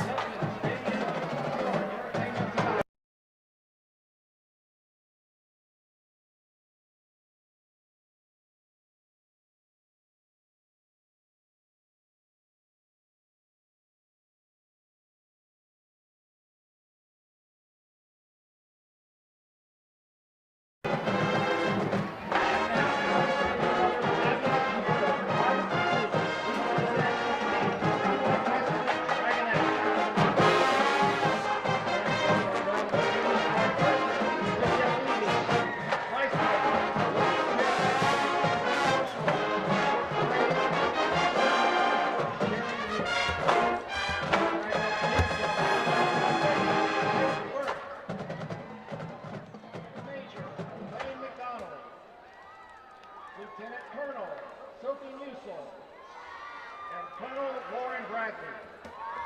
Congratulations to the Dragonette of the Week, Brinley O'Neill. Congratulations to the Spirit Girl of the Week, Daniela Moreno. And congratulations to the Officer's Choice of the Week, Peyton Fisher. Tonight the Dragonettes will be performing a pom routine to Sucker.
Well, it's halftime, and that means showtime. They have represented Round Rock and Central Texas in competitions and parades across the nation. Annually recognized as one of the premier bands in the country, Dragon Band. Parents and fans, please welcome your band to the field. On the count of three. 1, 2, 3.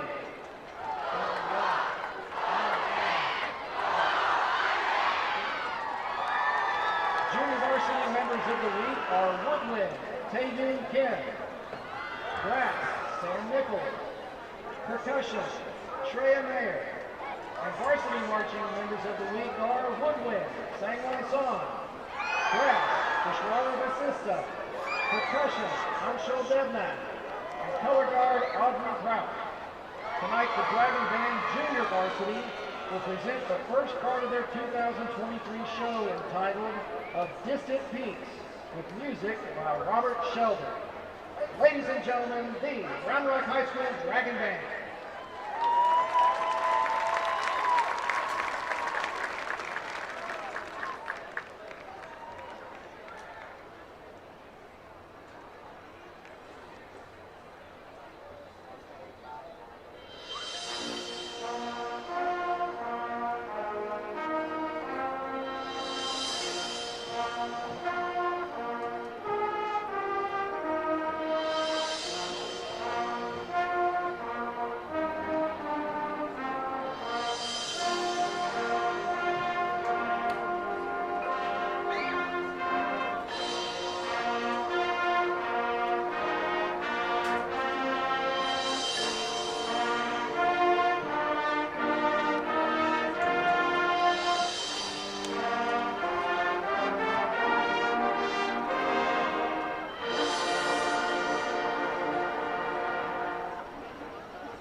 direct your eyes to the center of the field for your halftime entertainment. The Leander Independent School District and Cedar Park High School are proud to present the award-winning Cedar Park High School Celebrities Dance Team.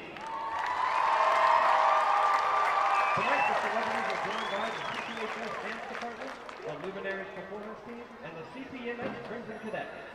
The celebrities will enter the field for Hooray for Hollywood.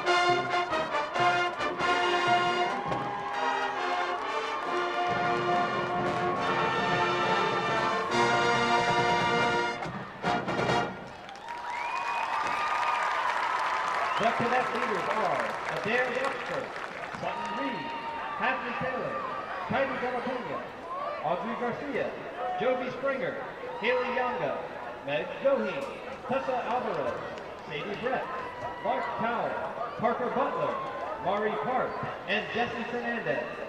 The Luminaries leaders are Co-Sergeants Alexi Cuellar and Leticia Mathetti. Social coordinator is Ava Hall. The celebrity social officers are Alyssa Castaneda, Katie Mason, Claire McGrath, Layla Woodard, and head social Saxon Schroeder. The celebrity flying officers are Lieutenant Mia Caldwell, Lieutenant Sophie Polson, Lieutenant Emma Johnson, First Lieutenant Sophie Trish, and Captain Jaden Morgan. The celebrity star of the week is Hannah Duntag. Tonight, these 119 dancers will show off their high-energy palm routine to land of 1,000 dances.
The celebrities managers are Kira Cox, Kayla Hutchings, and Ada Smith.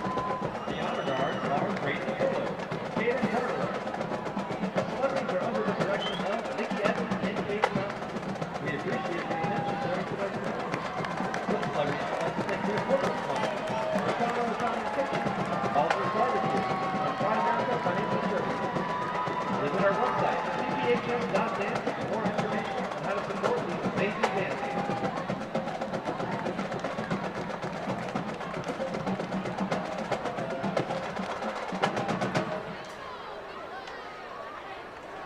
And now, for your halftime enjoyment, the Leander Independent School District and Cedar Park High School are proud to present the reigning 5A UIL State Marching Band Champion, the Cedar Park High School Timberwolf Band.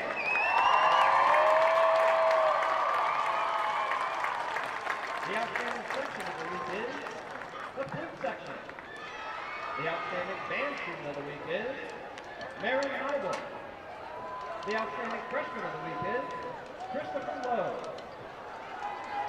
Tonight, the band will be performing their 2023 production, Belle Mécanique, under the direction of head drum major, Lauren Delbridge, and assistant drum majors, Maddie Pula, Abby McDaniel, Abby Petty, and Kimberly Bella.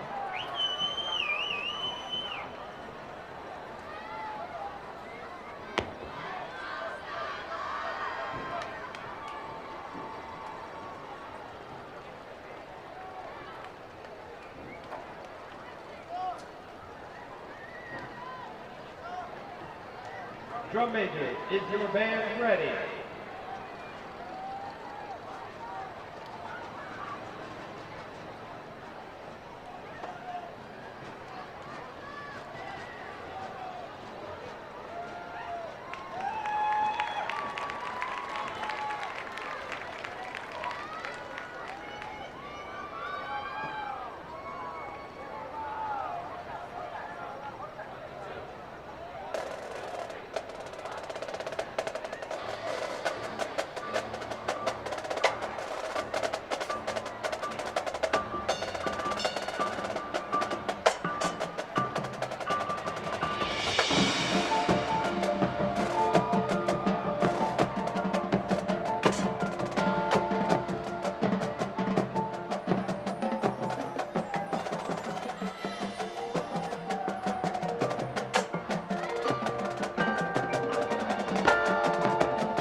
Welcome back to John Gupton Stadium. Non-district battle between Round Rock and Cedar Park. The Timberwolves leading the Dragons 14-10 as we're about to get set on the second half. We're watching live on KVUE Plus and our KVUE YouTube channel. KVUE's Friday Football Fever on Thursday. Tyler Feldman, Jeff Jones, Corey Mose, Johan Castro, making sure the stream is running properly back at the station. So glad to have you with us here tonight, week 3 of the Texas high school football season. Jeff, certainly a first half that pretty much was in favor of Cedar Park up until a huge turnover late in the second quarter when Asher Chang forced a fumble. Jacob Medina scooped it up, took it back inside the 10-yard line. A few plays later, Dragons finally found the end zone, got some points, then got a late field goal. 14-10, we've got a ball game. Giant swing with just over 3 minutes left. We were talking about what it might be like if Cedar Park went into the half up 3 touchdowns, up 21-0. Now it's a one-score game. Round Rock has some momentum in all of the football. Reggie Hurley receiving the kick. He's across midfield. Across the 40, pushed out of bounds by the kicker, Andrew Jagari. Electric start for the Dragons, breathing fire early on in this third quarter. A little Dracarys action there. Game of Thrones. Dun, dun, dun, dun, dun, dun, dun, dun.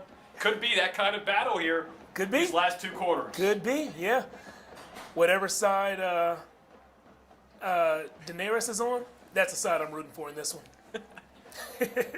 Hey, you got to give a shout out though to the kicker Andrew Gagari. A great angle there at the end. Oftentimes when kickers are one-on-one with returners, they know nothing about angles, and the returners embarrass them. Andrew pushed him to the sideline and made him snap it again. 1st and 10 from the 40. Here's Mason Cochran. Hands the rock off. And barreling for a couple yards. Moose Garlington. Moose, only a junior, but shows a lot of awareness there, just pressing north and south right away. None of that dancing in the backfield. He just knew he had somewhere to get, and he was going to get there in a hurry. 2nd down and 8 from the 38. Cochran from the shotgun. He got beat up a ton in that first half. Hands the rock off to Von Arnold. Arnold to the 45. 3rd down and 5 from the 35. So let's see if the Dragons can do something with that nice kick return. We talked about Mason Cochran, the Round Rock quarterback, and his health. He did get beat up a lot in the first half. In the first 2 plays of the quarter, got the ball out of his hands quick. No hits on the quarterback. 3rd down and 5 from the 35. Cochran keeps it himself and tries to barrel forward. Look at him on his back. Did he get enough? He's going to be a yard short. He was taken down by Isaiah King, senior, for the Timberwolves. The way that offense is looking on the sideline, they want to go for it, and they're letting their coaches know right now, don't bring the kicker on. This is the drive. We want to take the lead. Let's go for it. 4th and short, we'll show you what we got. Certainly on the 32-yard line, it'd be a 49-yard field goal. Too far for that, but close enough to not punt the football. There's the end zone. And here's the Dragons. 10 minutes on the clock in the 3rd quarter. On 4th down and 2, Cochran keeps it himself, tries to get to the outside, and he's taken down. Garrison Cockrell corrals Cochran. Turnover on downs. Garrison Cockrell, a star safety. He has a handful of college offers. Right now he's committed to Lafayette College in Pennsylvania. Not the one in Louisiana, as I initially thought. This guy has been all over the field. He's a member of the Leadership Council. My favorite thing about that Leadership Council that this Cedar Park team has is that they meet every Monday with their head coach to just find ways to grow and to learn. That's when you know you've got a strong program, building a strong culture. 1st down and 10 from the 38. Here's Arp, handing it off to Hill. Hill wrapped up quickly right around the line of scrimmage. Chang in there. Uribe in there. We haven't talked about Uribe, but we're told he's very smart. Ivy League interest. He's got 12 tackles coming into this ball game. Part of that Leadership Council. Special player. And there's Arp using the legs on 2nd down and 9. Runs out of bounds.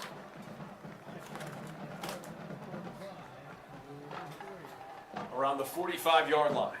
We've seen a lot from Arp. Certainly the offense is geared in his favor. They are calling plays that they know he can make, and he is certainly executing on those plays. Offensive coordinator Gilbert Pedraza, associate head coach, O-line coach Bo Barksdale. And here's Arp on 3rd down and 3. Has to get rid of it. Ooh. Jacob Medina dragging him down. We've got a flag on the play.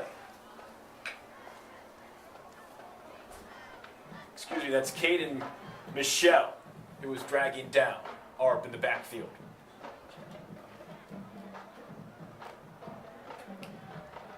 If there's one thing I can determine, Jeff, tonight, these referees love to chat about the call that they're making. You know, when you're a ref, you don't know who you're going to be teamed up with. If you're with your buddies, hey, this might be the only game you call with them all season. So every chance you get to chat, let's chat it up. It is 9:13. This game kicking off at 7:30. Again, if you're just joining us, KVUE's Friday Football Fever on Thursday. Our KVUE 10 o'clock newscast still happening tonight, 7 days a week. Jeff Jones will have your highlights from this game. Yes, not 7 days a week, though. But tonight, yeah, I'll be there. 7 days a week. I'll got you on Saturdays. And I appreciate that, Tyler. Corey on Sundays this fall. 4th down and 3 from the 45. Luca Wilson, the deep snapper. Punting is Schutte. Schutte shoots one up high into the air. Bounces around the 30-yard line out of bounds. So about a 35-yard punt for Connor Schutte. I still can't get over what we saw in the second quarter when we saw a negative 2-yard punt. That was just incredible. Nothing like I've ever seen before. Physics, fantastic, especially when that football is shaped the way it is. Sets up for some wild bounces. Would you call that oblong, or what kind of shape are we dealing with there? I think that's a good way to describe a football, Jeff. Okay. And you played the sport, so you know it better than most. Here comes the Round Rock offense, trailing 14-10, 9:21 to go here in the third quarter from Gupton Stadium. Cochran hands it off. Hurley hurls forward about 2 or 3 yards. We'll see if the Dragons can manufacture a deep drive into Cedar Park territory. It was 14-0 Timberwolves up until the later portions of the second quarter when a huge turnover led to a touchdown for the Dragons. They were able to get one more field goal before halftime. It's 14-10. 2nd down and 6 from the 33. Here's Cochran from the shotgun. Play action. Left side. Finds his guy. Mark Hiramuru, the senior, making the grab, getting the first down and hustling back to the line of scrimmage. No huddle here for the Dragons. Cochran hands it off to Hurley. Hurley trying to follow his blockers, but the Cedar Park defensive line penetrating beautifully. Grayson Alex there among several Timberwolves to make that stop. You know, we talked about to the Timberwolves head coach, Coach Michael Quintero, about how to attack a running quarterback who runs in the style that Mason Cochran does, and he talked about populating the football. He doesn't want to see a lot of solo tackles on this quarterback. He wants game tackle, and the entire group needs to be there. Cochran keeps it himself, finds a seam. There's a flag on the play. He's tackled around the 50-yard line by Grayson Alex. Under 8 minutes to go here in the third quarter.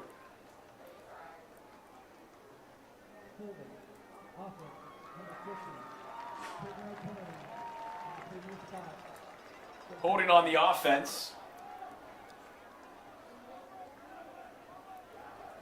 That'll move the Dragons back 10 yards. They'll be on their own 34-yard line, 2nd down and 21. Dragons trailing the Timberwolves 14-10, looking to avoid their first 0-3 start since the 2017 season. 26 playoff appearances by Round Rock. 0 state titles. As for the Timberwolves, 18 playoff appearances, 4 state title appearances, 2 state titles back in 2012 and 2015. Second down and 21 from the 34. Here's Cochran. He's got time. He throws deep. Leonard Moore wide open. 10-5. Touchdown, Dragons. The Notre Dame commit finds the end zone. 66-yard touchdown. And it is 16-14. Dragons take their first lead of the game. Yeah, I mean, Leonard Moore is a guy who plays defensive back. That's going to be his position in college. But as we've talked about all broadcast long and as we've heard all season long, these head coaches in high schools know when it's crunch time, they want their best athletes on the field. When you see number 5 line up on offense, you know he's not going to run meaningless plays. This guy's a defender, so he's not going to play 40 meaningless snaps. If he's on the field on offense, he's probably going to get a look. Gibson Granger, the junior kicker, through the uprights. 17-14 Dragons. 17 unanswered. On the road for Cody Moore's squad, looking for their first win of the season. Talk about an explosive, big-time play for the Round Rock offense. Mason Cochran connecting with Moore for the second time in this ball game. And it is 17-14 Round Rock. 7:22 left to go here in the third quarter. Jeff, that's just what you'd like to see if you're Round Rock. You were down, you thought you were out, big turnover, halftime, and you come out strong in the second half. You said you were down and thought you were out. You know what? They might have been one drive from being out. We talked about how Cedar Park had that 14-0 lead. Well, they had the 14-0 lead, the ball, and they were driving. If they score and they go up 21-0, I really think that this game would have taken a turn. But that huge play made by a pair of Round Rock D linemen, you had Asher Chang forcing a fumble and Jacob Medina with the scoop and near score, that changed everything. Timberwolves trying to rebound. Bowen Travis returning that kickoff for Cedar Park in all black, green helmets. Very much a change in this ball game all of a sudden. It was all Timberwolves for most of that first half, like we were just talking about. But Jeff, one big play and that's all it takes. Leonard Moore, when you have a 3-star quarterback commit to Notre Dame who's also getting it done on offense. Cody Moore talking about letting your best players ball out, utilizing your best guys. Well, that's what he's doing, and that's paying off big time for this Dragons ball club right now. Leonard Moore, 6'2", about 180 pounds. I mean, this guy is an athlete. We call him a 3-star on some sites. He's a 4-star on others. If he keeps on playing like he is now, both ways especially, I think he'll be a 4-star everywhere by the end of this season. Aiden Arp in the Cedar Park offense. He hands it back off to Mr. Hill, Trey Hill. Gets a couple yards.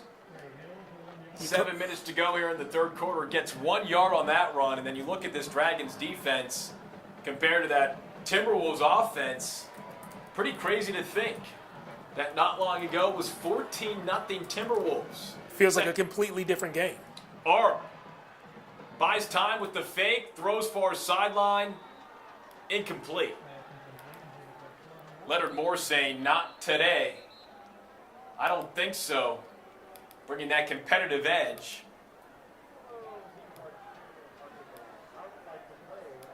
The do-it-all man and Aiden Arp.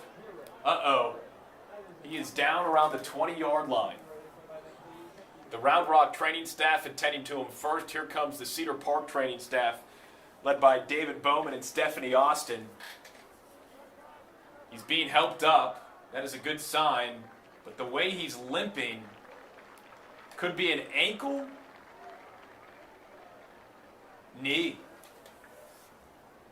And I haven't ruled out a calf cramp either. It looked like they were stretching him at first, the Round Rock trainers.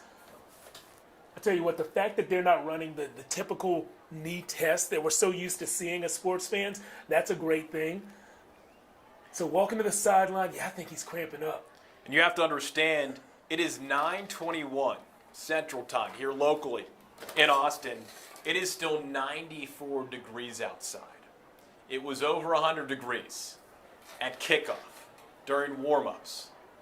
94 degrees for a football game. If he is cramping, he's got some energy drink of some sort. Right in front of the student section.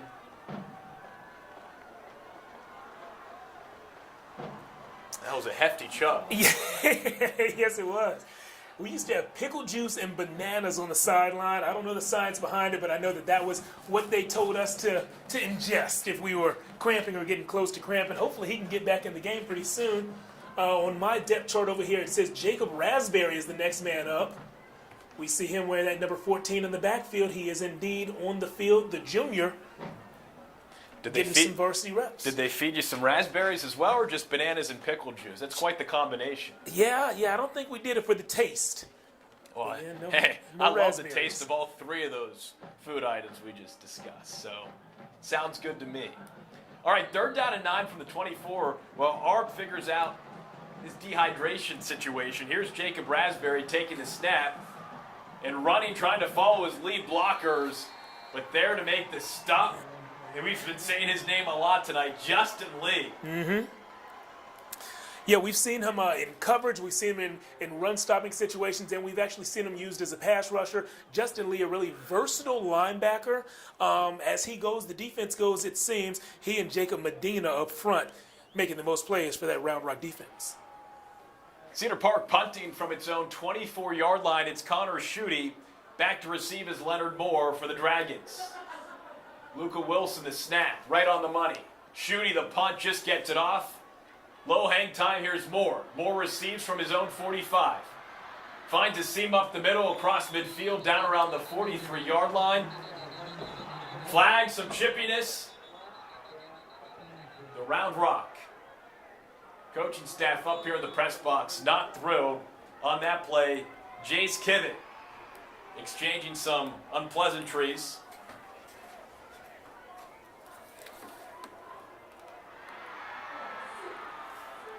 And of course, the referees are discussing again. Going to start calling them the discussers. The discussers.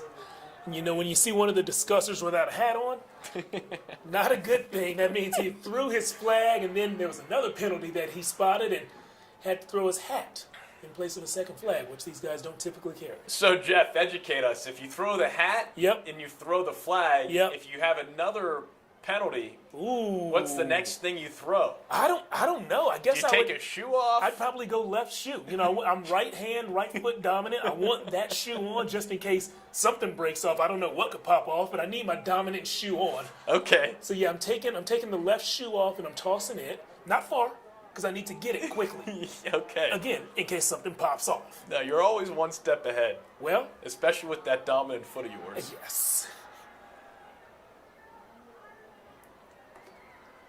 See that hat there on the ground? There are multiple dead false fouls by both teams. After the play, unsportsmanlike conduct, number 26, Brownlock. Also, unsportsmanlike conduct, number 8, Cedar Park.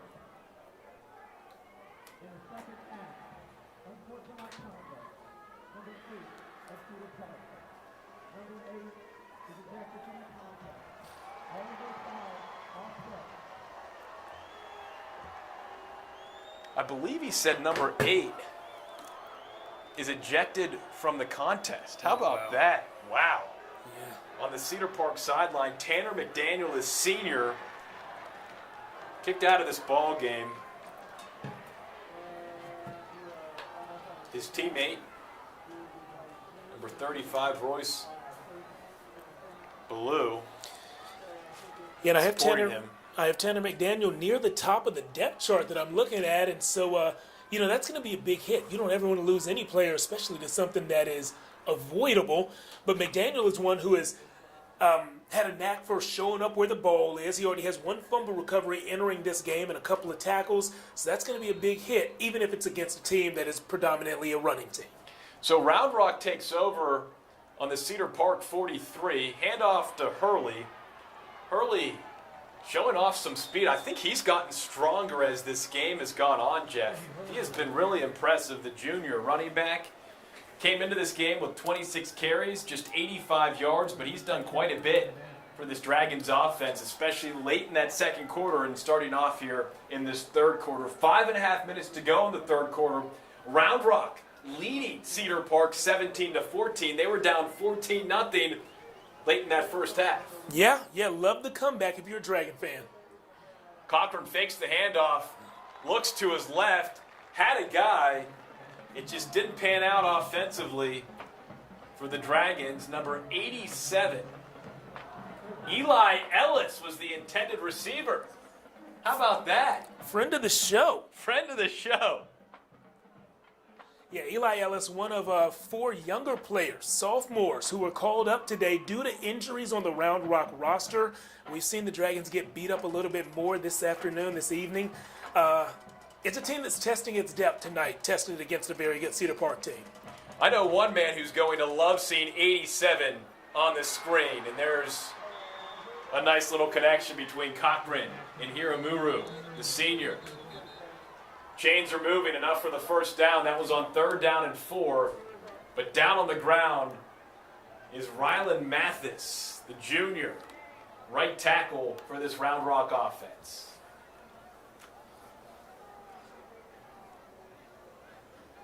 Yeah, hate to see injuries at any time. And, some of it is heat. Another part of it is just both of these teams are so physical. And, of course, it's a sport that's extremely physically demanding, so injuries are a part of this game. But, man, there are just so many factors maybe compounding that tonight, and you just hate to see these young men go down.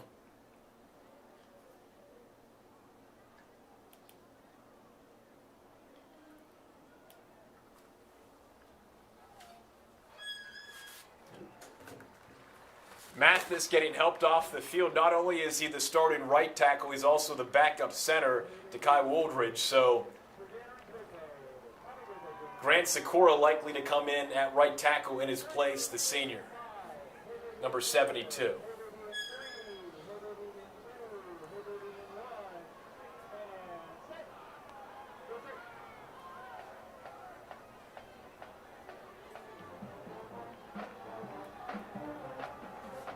Yep, see Sikora lined up there at right tackle. Senior, so he is older. We don't know how much varsity experience he has, but he is mature.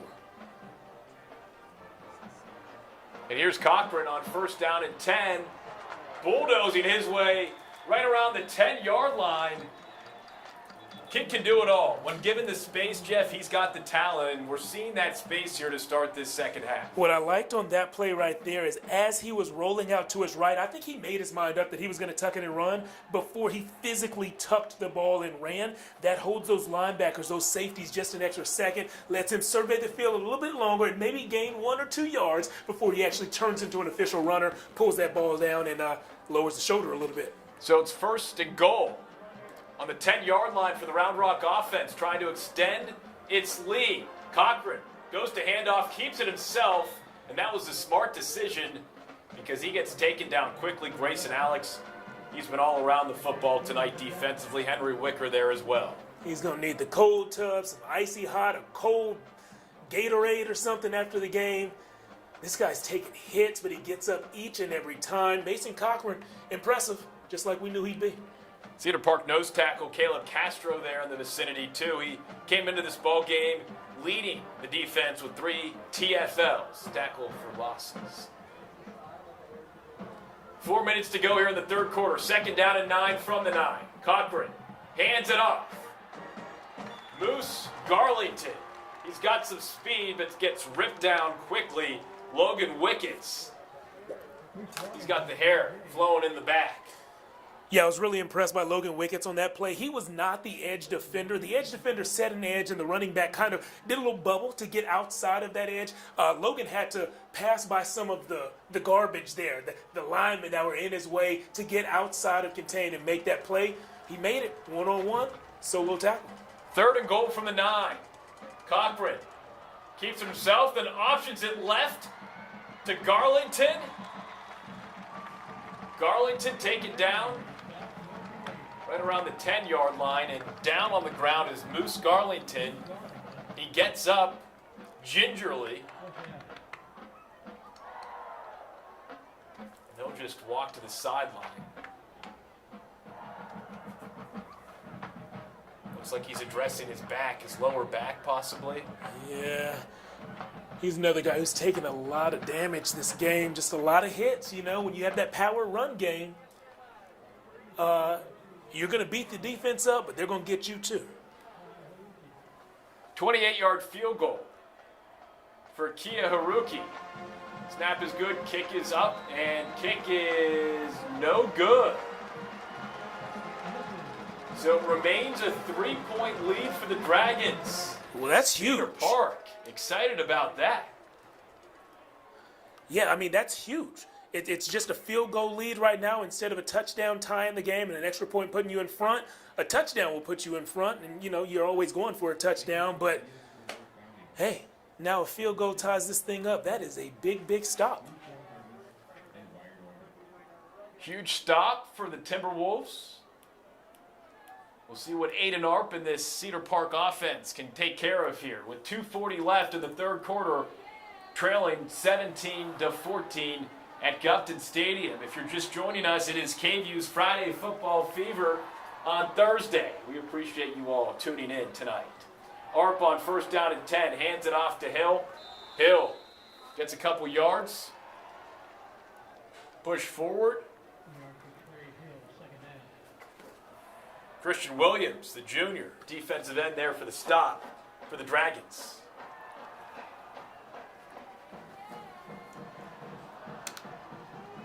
Second down and 10 from the 20.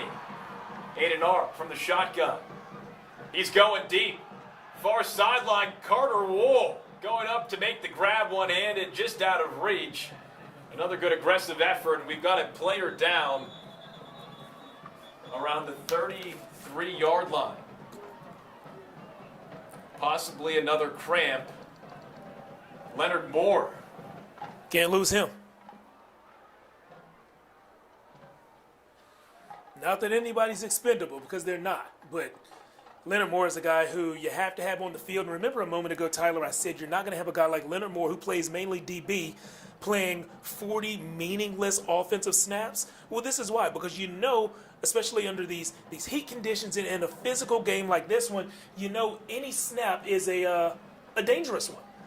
And so you're not going to have Leonard Moore out there for no reason. Hope that we see him back very soon. Third down and 10. Arp looking deep again. He'll throw it and have his man open. Blake Suber. Super catch. First down and then some. Around the 45-yard line. 25-yard pass play. And the Cedar Park offense stays out on the field. You know, when we chatted with their head coach about Suber, the first thing he said is he's great at making hard catches. Showed it right there. He lost his footing, hopped up, made the catch. Hand off to Hill, and Hill breaks free. 30, 20, 10, 5, touchdown. Trey Hill, the sophomore, king of the hill. Cedar Park back in front.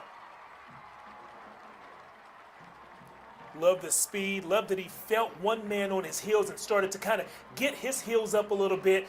You know that he knew when he had that last man beat. He didn't start jogging, but he cranked it down a gear. He said, okay, let me savor these last 10 yards. I'm going in for 6. I'm putting my team back on top. Strike up the band. Get the fans on their feet. I'm going to take this all in.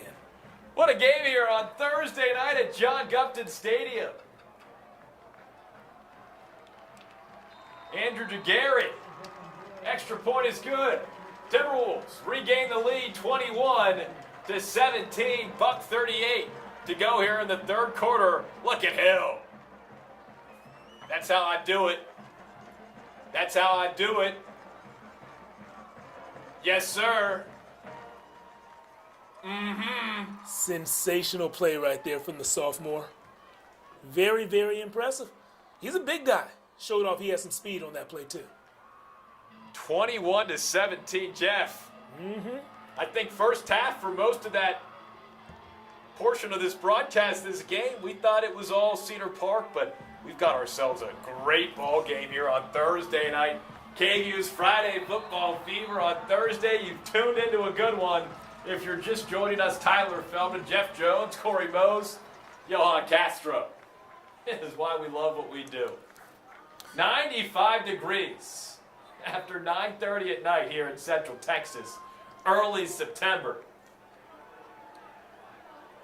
battle royale between two prideful programs here in the Central Texas area. Gold out for Cedar Park in the student section. And I would like to update anyone watching who was watching as we led into halftime. We told you that hopes were high that someone might surprise us with some Kentucky Fried Chicken. It did not happen. In fact, I forgot to eat my peanut butter and jelly too, so I'm just standing here hungry. That's all right, though. That's all right. And I'm hungry for this game to close out the way we've been watching it this entire third quarter. Back and forth ball game. Andrew Jagari, little squib kick. Bounces around the 20-10 and just rolls into the end zone. I think he's done that once or twice where it certainly stopped inside the 10-yard line. Jagari. Getting some love from the teammates. I almost had it. The idea was there. There you look at the scoreboard. It'll be 1st and 10 from the 25 for the Round Rock offense. Back and forth. Timberwolves in the lead, 21-17. They were up 2 touchdowns for most of the first half. 17 unanswered by the Dragons. And here comes Mason Cochran and the Dragons offense. Trips right. 1st down and 10 from the 25. He'll go to his receiver, Von Arnold, following his blockers across the 30. One stiff arm pushed out of bounds around the 35-yard line. Both these teams offensively, Jeff, right now are showing a lot. Maybe it's the defenses in this heat getting tired quicker. It could be. It could be. On that play, I was watching, once the screen pass went out there, my eyes went to Cole McLaughlin, the senior cornerback who was out there. Coach says he has the biggest personality on the team. Cole's job on that play as the cornerback on a screen coming to him is to set the edge. His job is to work with his blocker and send the ball carrier back into the rest of his team. Cole went under his block. If you do that, you better make the tackle. He missed it at first, but made it 10 yards down the field. Cochran fakes the handoff, gets it off in time for Eli Ellis, who makes the grab and gets ripped down by Garrison Cockrell. Eli Ellis. That could be his first ever varsity catch. Eli Ellis. Hey, congrats to you, Eli. Great job hauling that one in. Jaheim Porter, the outside linebacker, on the pressure there. So, yeah, good play all around. We've got a player down on the field.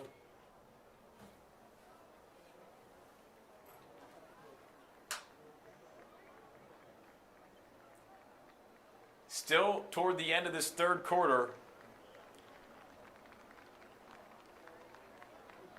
Hopping off for the Cedar Park defense, number 22, Garrett Nichols.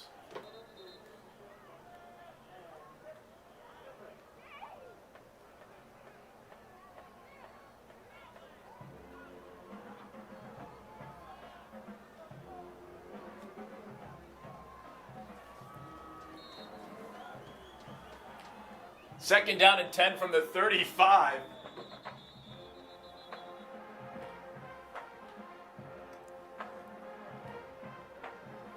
Timeout called. Talk things over. Minute 11 to go here in the third quarter. Timberwolves leading the Dragons. Non-district matchup. 21-17. John Gupton Stadium. Who needs Friday night lights when you can also get some Thursday night lights? Jeff, if you're Michael Quintero and this Cedar Park football team, what are you telling your guys right now? I'm telling them, hey, we started this game hot, then they came back, but look at us, we are hot again. Remember how it felt when you were dominant? We're that same team right now. Let's dominate once again. I'm challenging Reed Vines. He is a senior leader and inside linebacker. We should have called his name more times tonight than we have. So let's see him step up and get in a few of these plays. Grayson Alex has been in the backfield all day long. I need him to keep on playing hard. One of those two, I believe, will be the spark that keeps this defense strong. Second down and 10 from the 35. Mason Cochran, Reggie Hurley to his right hip. Flag is thrown. That's a good thing if you're Mason Cochran, because Yaim Porter was right there to make that tackle in the backfield. Yeah, he's a name we've called a lot too. He's been one step away a whole lot. He's only a sophomore. I think he's a name we're going to call a lot for the next 2.5 years. That young man can play. False start on the offense, so it'll be 2nd down and 15 now from the 30-yard line.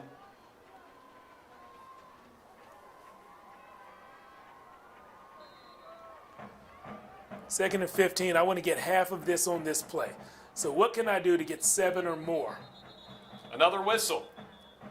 There's certainly been an abrupted flow to this football game here tonight, Jeff. This is a game that started at 7:30. It's about 9:45 right now, and we haven't even reached the 4th quarter. We're going to have a 10 o'clock live KVUE Sportscast, and this game isn't even going to be close to over. Blake Suber coming in for Garrett Nichols in that Cedar Park secondary. 2nd down and 15 from the 30. Mason Cochran from the shotgun. Play action, steps up in the pocket, hurls it deep. And Hiramuru nearly comes up with it just out of reach, giving away his whole body, the senior, Mark Hiramuru. Nearly a big play again for this Round Rock offense. Yeah, both of these teams on offense, they really, their bread and butter is a power run game with short, quick passes. But both of them have shown and proven that they're not afraid to stretch the defense deep. They're going to keep on doing that this game, I believe, to keep the defenses honest. Minute to go here in the 3rd quarter. 3rd down and 15 now from the 30 for Round Rock. Let's see what Cody Moore and the offense has in store here. Mason Cochran takes the snap, drops back, flushed out of the pocket, right, throws on the run and connects. Von Arnold hangs on despite the big hit by Garrison Cockrell and Cody Manning. No huddle here from the Dragons. 1st down and 10 from the 46. Cochran hands it off to Hurley. Hurley sidesteps his way for a couple yards right around midfield. Yeah, they need to go fast here. Cedar Park didn't adjust well to that fast, that no-huddle offense. I think Round Rock needs to keep that moving, make Cedar Park tired, make them make quick decisions on the fly in between plays when those periods in between plays only last 7 or 8 seconds. 26 seconds to go here in the 3rd quarter. 2nd down and 8 from the 48. Here's Cochran from the shotgun. Looks left, throws left. Hiramuru off the fingertips, a little bit high. Dangerous throw. Good coverage there from the Cedar Park secondary. Yeah, dangerous throw because of the position it put the receiver in. I didn't like how high that ball was. If you put that down near his chest, that's going to be a catch and possibly a 1st down. Instead, we get 2nd or 3rd? 3rd down. Yeah, that's what I thought. Sign still says 2nd out there, but it should be 3rd. Oh, there it goes. There it goes. There we go. Sometimes when the offense moves faster than the chain gang, just got to keep up. Yeah, this game is being played in a Leander ISD stadium, you know. Cedar Park's supposed to have the chain gang on their side. 3rd down and 8 from the 48. 16 seconds to go here in this 3rd quarter. Cochran takes a snap, rolls left, throws to his right. Hurley's there for the running back. Great ball pops free, and it is recovered quickly, saving the day. Luke Miller, the Rice commit, the senior. Good awareness to just fall on that football, but now he comes off holding his left hand. And he jammed his thumb. Yeah, you know, sometimes you see the ball on the ground and you just drop quickly to the ground. You say, hey, this is my job to make this play and get on it. You don't think about the position your body's in. Definitely could have jammed that thumb on that recovery. That's the end of the 3rd quarter. Cedar Park leading Round Rock 21-17 here on KVUE's Friday Football Fever. On Thursday, Tyler Feldman, Jeff Jones, Corey Mose, Johan Castro. So glad all of you are with us here tonight for this great non-district Texas high school football game between the Dragons and the Timberwolves. Jeff, we've got one more quarter, 12 minutes. If you're the Dragons, what are you thinking? If you're the Timberwolves, what are you thinking? How do you finish this game the right way for either team? Yeah, on offense, I'm thinking the same thing on both teams, and it's going to sound cliche, but I think it's my quarterback is going to lead me there. And both of these quarterbacks have proven they are tough. They've taken a lot of punishment, and they can get the ball done. They can get the job done. They can make good decisions. I think I like what I've seen from the arm of Aiden Arp more than what I've seen from the arm of Mason Cockrell.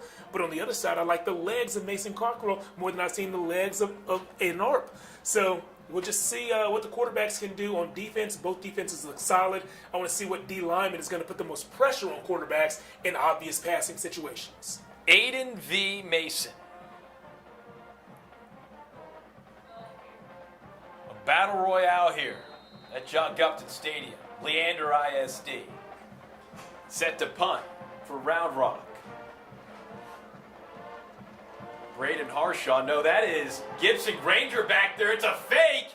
And he sneaks across for the first down, Jeff. Sometimes when you need a big play, you put the ball in the right hands. Totally faked down Cedar Park.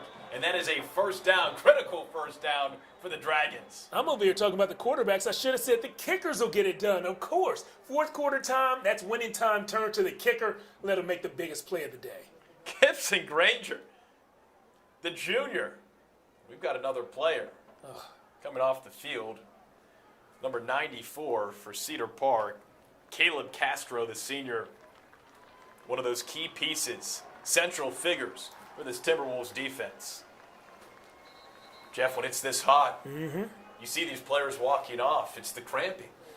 In this heat. Yeah, you know, you practice in it, you train in it all summer, all preseason through 2 days, you're practicing in it, trying to get acclimated. But, you know, when you're playing all these snaps, it's just hard to fake this situation, to prepare for this situation in practice. And here it is. First down and 10 from the 39 for Round Rock. Cochran fakes the handoff, keeps it himself, cuts right, cuts left, open field, steps high across the 20, 10, cuts in, finally taken down inside the 5-yard line. That is one stellar play by the senior quarterback, Mason Cochran. Do it yourself, my man.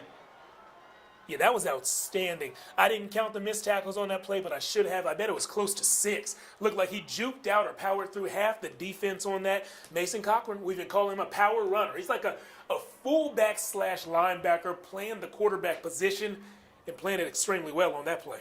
Tim Tebow-esque. I know you mentioned that earlier, Jeff, but certainly saw it on that play right there. First and goal now, 4-yard line. Round Rock down 4. The handoff goes to Moose Garlington. Gets a couple yards. 11 and a half minutes to go here in the ball game. Dragons trailing 21-17. A chance to take the lead here early on in this fourth quarter.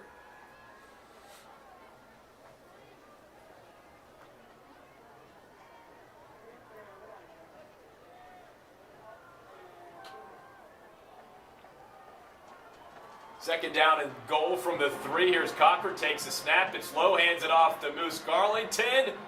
Inches closer, down at the 1-yard line. 1 more yard to go. Huge play here. If Cedar Park gets the stop, Round Rock's going to have to decide, do we want to kick it and trust that we're going to get down here again, or more than likely, we're going to go for 6. The big stop here could be upcoming for Cedar Park. Third and goal from the 1. Cochran hands it to Moose Garlington. No, he fakes out everyone, including me. Keeps it himself, and he's into the end zone for the go-ahead touchdown. Mason Cochran, the magician. It's 23-21 Dragons. We told you quarterbacks were going to play a big role in this one. Why not put the ball in your most experienced playmaker's hands near the goal line? That's exactly what they did. I love the call. Let him do what he does, and that's find the end zone, particularly with his legs. Kia Haruki hits the extra point. 24-21, 10:25 left to go in this ball game. Back and forth we go. Jeff, I couldn't have been the only one who thought Moose Garlington had that football. That fake was sold so well by Mason Cochran. You know, what I like is when offensive coordinators get in that part of the field, you know, deep in the red zone, and they simplify things. That was a play that I bet was installed very early in camp, maybe a day 1 play. And I think that's why it fooled so many of us, because they've been repping that for months and months, at least, in Mason Cochran's situation, for years and years. So, of course, it looks smooth because they've been doing it for for years. Jeff, how great is this? 24-21. Dragons regained the lead. They scored 17 unanswered. Then Cedar Park came back and regained the lead. And now Round Rock is back in front. This is what Texas high school football is all about. Yeah, it's great. This is a great game, and you know what? The people who are watching our free broadcast right now are definitely getting their money's worth. They are. They for sure are, and we're so glad all of you are with us, wherever you're watching from. Gibson Granger kicks it off deep into the end zone. Touchback. Cedar Park will get going from their own 25-yard line. What can Aiden Arp and this Cedar Park offense accomplish with 10:25 to go in the fourth quarter, trailing 24-21? You know what I would do? And I have never been an offensive play caller, so I'm sure this is frowned upon. But if they scripted the first few plays of the game, I might look that script up, dust it off, and let's see if those first 4 plays out the gate that worked so well, got them in the end zone, might lead them down the field again. I think they need to get back to their power run game and those short, quick, accurate throws and quick decisions from their quarterback. Maybe they'll give you a headset, Jeff, if that's what they end up doing. Well, First down. if they're willing to give me a paycheck, give me the headset. First down and 10. Arp hands the ball off.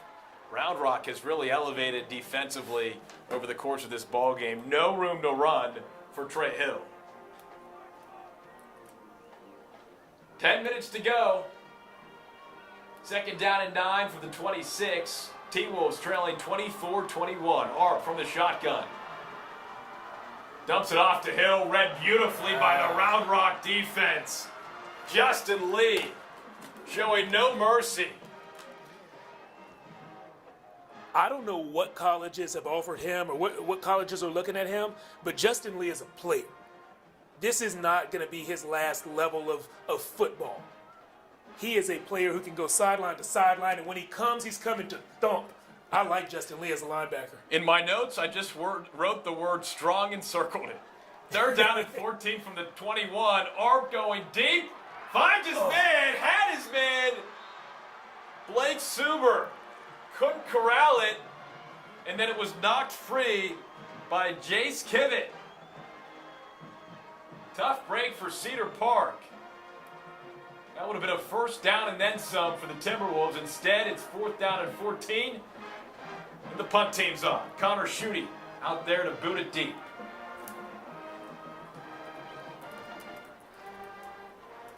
Yeah, Arp actually tried to, in his own way, tell Schuber, spin out this way when you catch the ball. He tried to lead him away from danger, and it just didn't quite work out. So close. Schutte gets the punt off. And it'll trickle out of bounds around the 40-yard line in Cedar Park territory. 9:14 to go.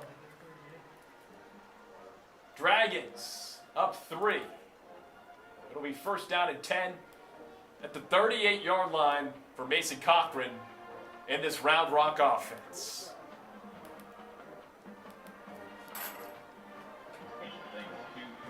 Again, if you're just joining us or if this is the first time you're streaming KVUE's Friday Football Fever on Thursday, we thank you so much. Just a reminder, KVUE News at 10, the night beat. We'll start in about 5 minutes. Jeff Jones will have some early highlights from this game and more on the Longhorns' big battle against Bama Saturday night in Tuscaloosa. First down and 10 from the 38. Cochran nearly loses the football, tries to escape the pocket, gets it out free. Great defensive effort there by Reed Vines, the senior. Came into this game leading the Timberwolves with 6 total tackles. We said we needed to hear his name more, and there we go. One play into this drive, Reed Vines already showing us exactly who he is. Mason Cochran on your screen. Top of the screen, he was talking with his running back, Moose Garlington, and receiver, Eli Ellis, one of those sophomores up from the JV squad, getting his first varsity action. Second down and 10 from the 38. Here's Cochran. Puts Arnold in motion. Fakes it to Arnold, keeps it himself, and gets dragged down like a rag doll immediately by Reed Vines.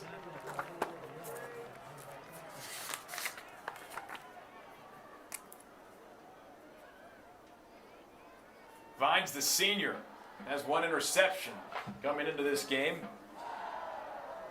One of the leaders on that Cedar Park defense. Here we go. 3rd down and 11. Ball to 37. Cochran, he's got 2 receivers to his right, 1 to his left. Running back Reggie Hurley right there on his right hip. 8.5 minutes to go in the ball game. Takes a snap. Gets hit immediately by Grayson Alex. Throws the ball away. Heavy defensive pressure. Isaiah King in there as well. Cochran didn't have a chance. He's been beat up quite a bit here tonight. But you see the toughness. Gets up. Tries to fix his shoulder pad. Not a ton of protection there for Cochran on that play. Punt unit will come out. 8:18 to go here in this ball game. Wolves will get a chance to retake this lead or possibly tie up this ball game. Braden Harshaw out to punt from the 37. Snap, gets the punt off. Decent hang time. Fair catch is called around the 32-yard line by Garrett Nichols. Jeff, is this where I say so long? So long, farewell. I don't know the rest of those words, but there's a song. Goodbye. There it is, my man. It's time Sound to of music, and it's now about to be the sound of KVUE Sports in about 20 minutes. Wonder what sounds the Cedar Park coaching staff is making in that huddle. Goodbye. Remember, once this game is over, and it probably will end right before Jeff Jones's 10 p.m. sportscast around 10:20, you'll get to see the end of this game and then check out Jeff on KVUE. Incomplete pass, 8 minutes to go here. At Gupton Stadium, Aiden Arp trying to navigate and lead his team downfield to retake the lead. Riding solo here for the rest of this broadcast. I will miss Jeff, but we will get through this without Jeff Jones. 8:07 left on the clock. 2nd down and 10 from the 32-yard line. Arp from the shotgun, looks left, steps up in the pocket, hits his man across the middle. It's Blake Suber, and Suber gets near the 40-yard line. Nice little 8-yard gain, setting up a 3rd and short for this Cedar Park offense. Dragons have 3 timeouts left. The Timberwolves have 2. That could play an important role as this ball game progresses toward the end of the 4th quarter. 3rd down and 4 from the 38. Arp, snap, drops back, rolls left, throws, hits his man. It's Suber again, far sideline. That's a 1st down. The chain gang is moving, and these Timberwolves are showing a lot of speed and finesse late in this ball game. 7.5 to play. 3-point ball game. Good stuff here on KVUE's Friday Football Fever on Thursday. 1st down and 10. Handoff goes to Hill. Hill keeps those legs churning.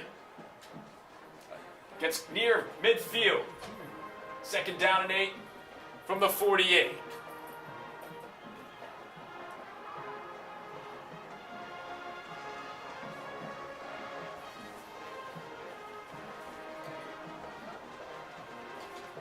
Trips right for Aiden Arp. He puts Hill on his left hip. In the shotgun, takes a snap. Heavy pressure, he steps up in the pocket, then gets ripped down. What a game so far. Oh my. Justin Lee has been all over the place tonight for the Dragons. Gets the sack, clock is ticking, 6.5 to play. It'll be 3rd down and 12 from the 44 for Cedar Park.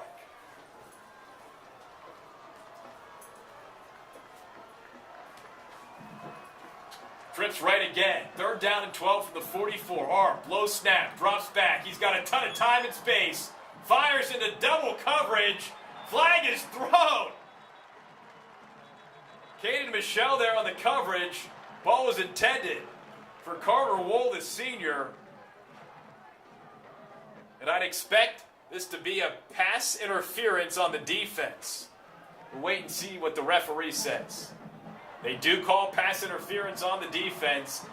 Huge penalty, positively impacting the Timberwolves, negatively impacting the Dragons. I could hear the Dragons coaching staff here up in the press box, full of emotion when they saw that flag thrown. It was tight coverage, but another chance here for Cedar Park offensively with 6 minutes to go, down 3. First and 10 from the 41 ARP. Fakes the handoff, keeps it himself, and gets dragged down. Barris Owens, the junior, coming in there, fired up. Big time play. Going down to the wire between these two non-district foes. Dragons leading the Timberwolves 24-21. This is awesome.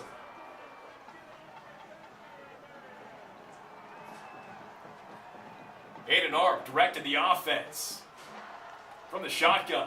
Hands it off to Hill. Hill with a burst of speed. Spins around across the 35-yard line. Finally taken down by Aiden Walker. One of those high IQ guys defensively for the Dragons. Trey Hill, only a sophomore. Boy, does he have a high ceiling. Showing quite a bit of his skill set tonight. Bright future for number 21. There you see Aiden Arp taking the signals from the sideline, the home sideline. Dragons still looking for their first win of the season, trying to avoid their first 0-3 start since 2017. The Timberwolves looking to beat the Dragons for the first time since 2009. Arp, play action. Decides to keep it himself, finally get taken down. Asher Chang, leaving no mercy.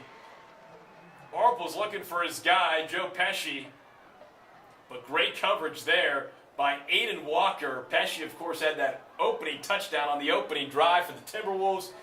If you're just joining us, the T-Wolves went up 14-0, and they had that lead for most of the first half. A big turnover, fumble recovery, led to a touchdown for Round Rock. They got a field goal. It was 14-10 at the half, and now you can see the score now. Dragons leading 24-21, 4:21 to go in this ball game. Timeout called on the field. Just one timeout remaining now for Cedar Park. 4th down and 5 from the 36. What will Michael Quintero decide to do? From the 36-yard line, you expect he'll be going for it, but what play will they be calling and who will they be navigating? Aiden Arp getting a sip of water. This is turning out to be quite the ball game. Take a look at the Round Rock sideline, and I'm not sure what's going on, but Round Rock, the student section, is migrating. They have shifted. The whiteout has gone from left to right. So the cheerleaders.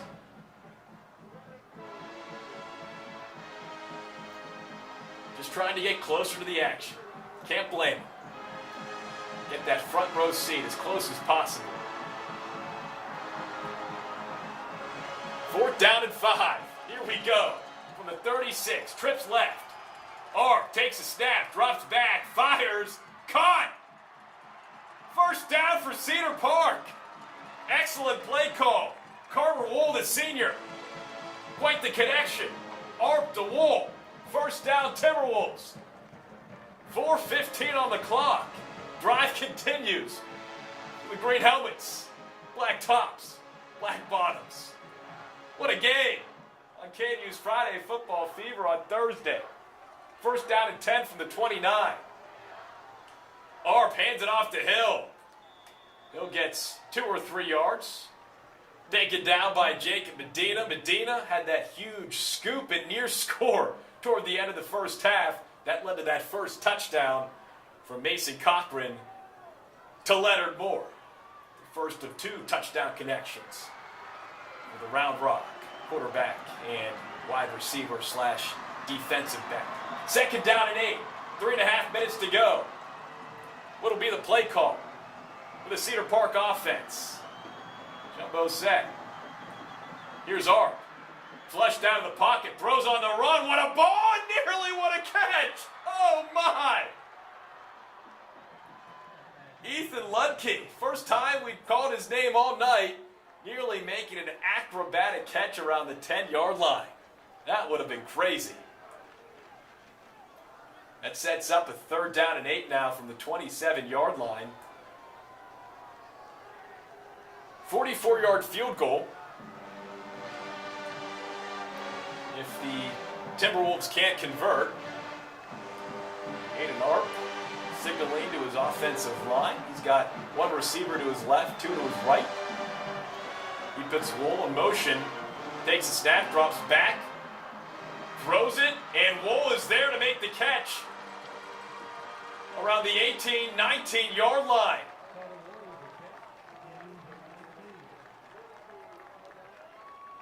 First down, Cedar Park. Cedar Park getting it done when it matters most. Some big-time conversions. Under 3 minutes to play. 3-point ball game. Setting up for a photo finish. First down and 10 from the 19-yard line. Aiden Arp takes the snap, keeps it himself, gets a big block. Hurdles his way across the 15, down around the 13-yard line.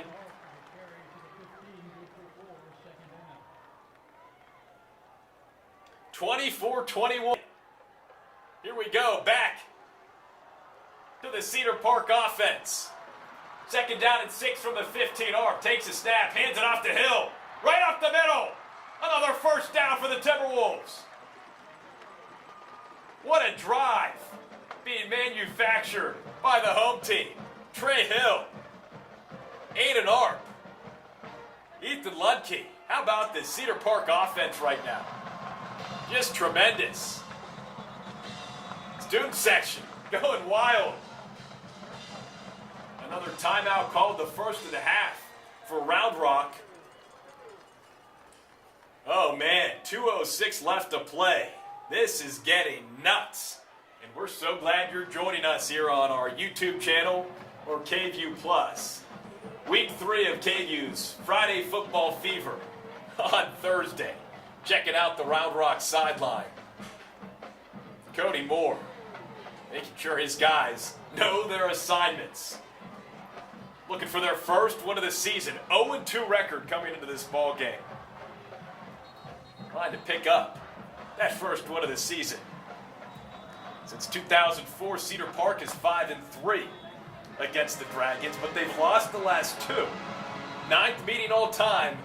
They're trying to beat the Dragons for the first time since 2000. Last year was a 24-7 win for Round Rock. 2021, it was a 21-17 win for Round Rock. Is this the year Cedar Park can get back in the win column against their non-conference, non-district opponent? Here we go. First down and goal. 8-yard line. Aiden Arp in the shotgun. He's got Blake Suber in motion. Hands it off to Hill.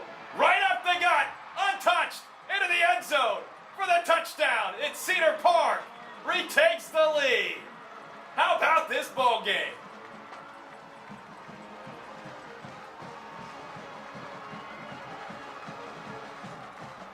Only a sophomore, Trey Hill, giving the Timberwolves a 27-24 lead with 2 minutes to go. Oh, man.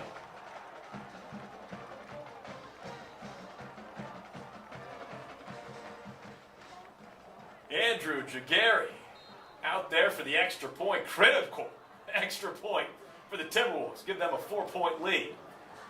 Snap, hold, kick, flags.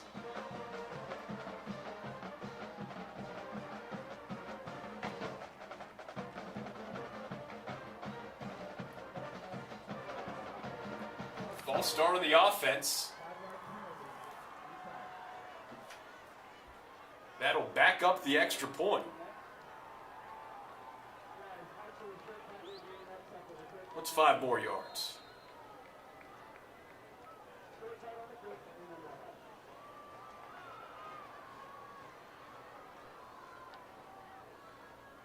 Snap, hold, kick.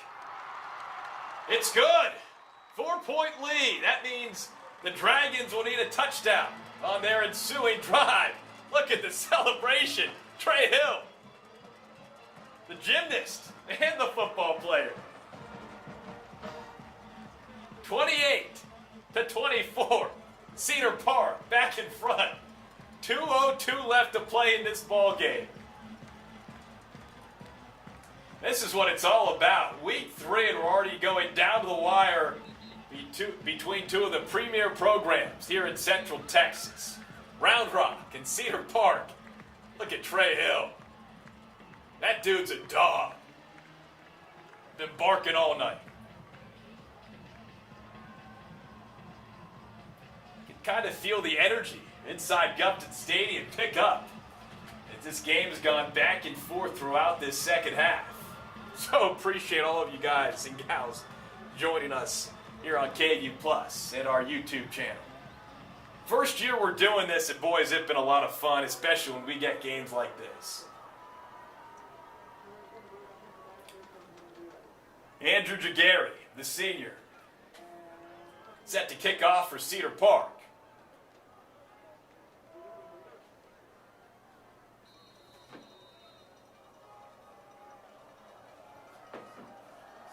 Here we go. Little booch kick. Around the 25-yard line. Oh boy, tripped up around the 40. Moose Garlington had some space. The Timberwolves, luckily he gets tripped up, but that's pretty good field position for Round Rock here, especially the way their offense has been moving here in this second half. 1:56 to play. There's your look at the scoreboard. 28-24, the Timberwolves, the home team, out in front, trying to move to 2-1 to start their 2023 campaign. Here's Mason Cochran. One last chance for the Dragons. Drops back. Dump across the middle. Quickly taken down. Yair Porter. Limps while he gets up, but that was an excellent play on the reception from Ian Sellers. No gain on that play, so it's second down and 10 still at the 40-yard line. Trips right for the Dragons. Cochran looking right, and then gets sacked. He gets dragged down.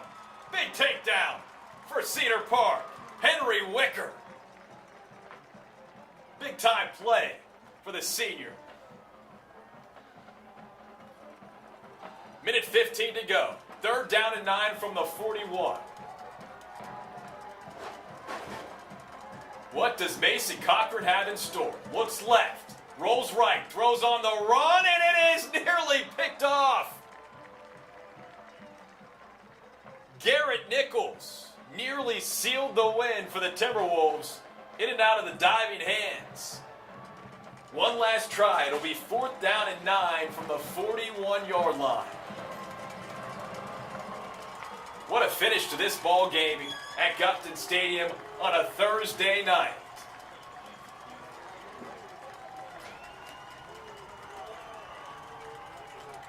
Dragons do have 2 timeouts left. Cochran getting the signals from the far sideline.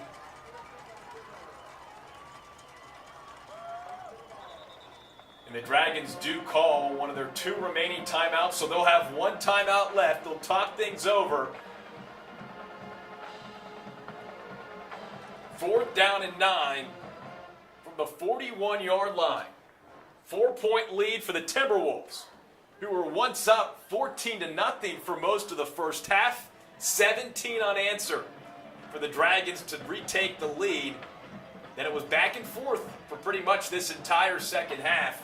Cody Moore, in his first season in charge of the Round Rock Dragons. He's been on staff, though, for 5 seasons now. He spent his last 4 seasons prior to being named head coach as the defensive coordinator. Played his college ball at TCU, and so many great stories to tell us about the influence that former TCU and longtime TCU head coach Gary Patterson had on him. He likes to play fast and physical. Both these teams have exemplified fast and physical here tonight. Last chance, 4th down and 9 from the 41. Here's Mason Cochran. Play action, whistle, play is dead. Cedar Park, before the snap, called its final timeout.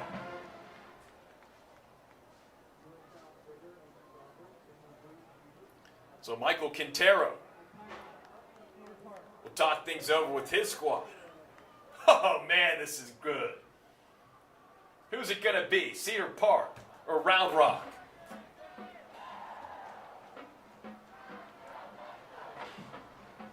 .101 left on the scoreboard. Hey, look, Travis Kelce jersey in the stands.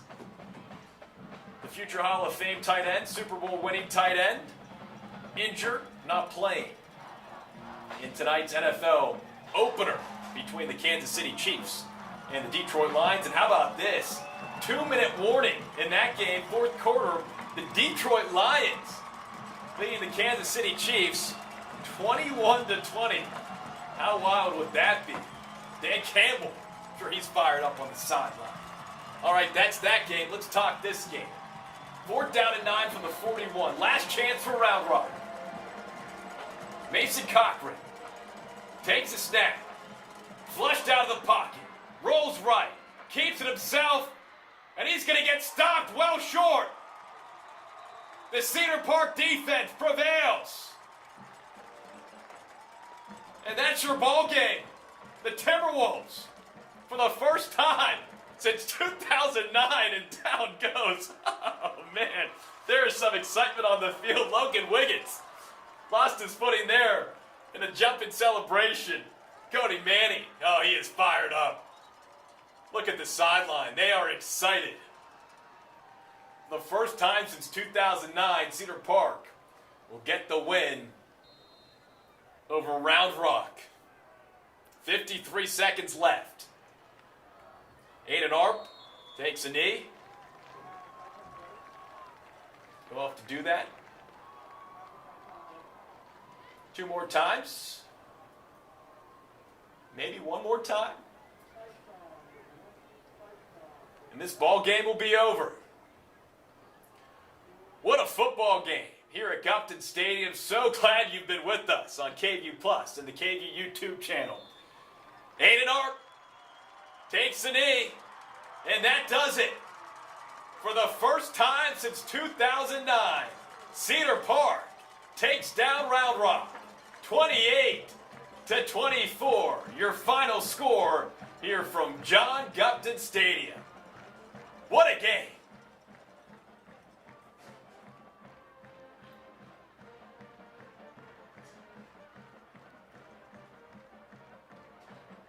The Round Rock Dragons start a season 0-3 for the first time since 2017.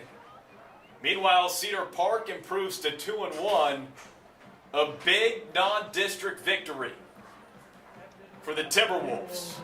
Coming off that tough loss at Vandergrift last week, to bounce back, that leadership from Aiden Arp was the difference. You also had Trey Hill in that Cedar Park defense, anchored by guys like Grayson Alex, Caleb Castro, Henry Wicker, Yaheem Porter, Isaiah King, Reed Vines, Garrison Cockrell, Garrett Nichols, Cody Manning.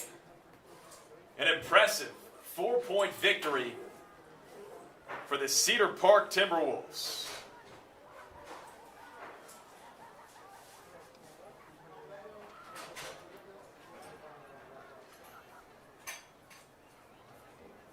Taking a look at the upcoming schedule for Cedar Park.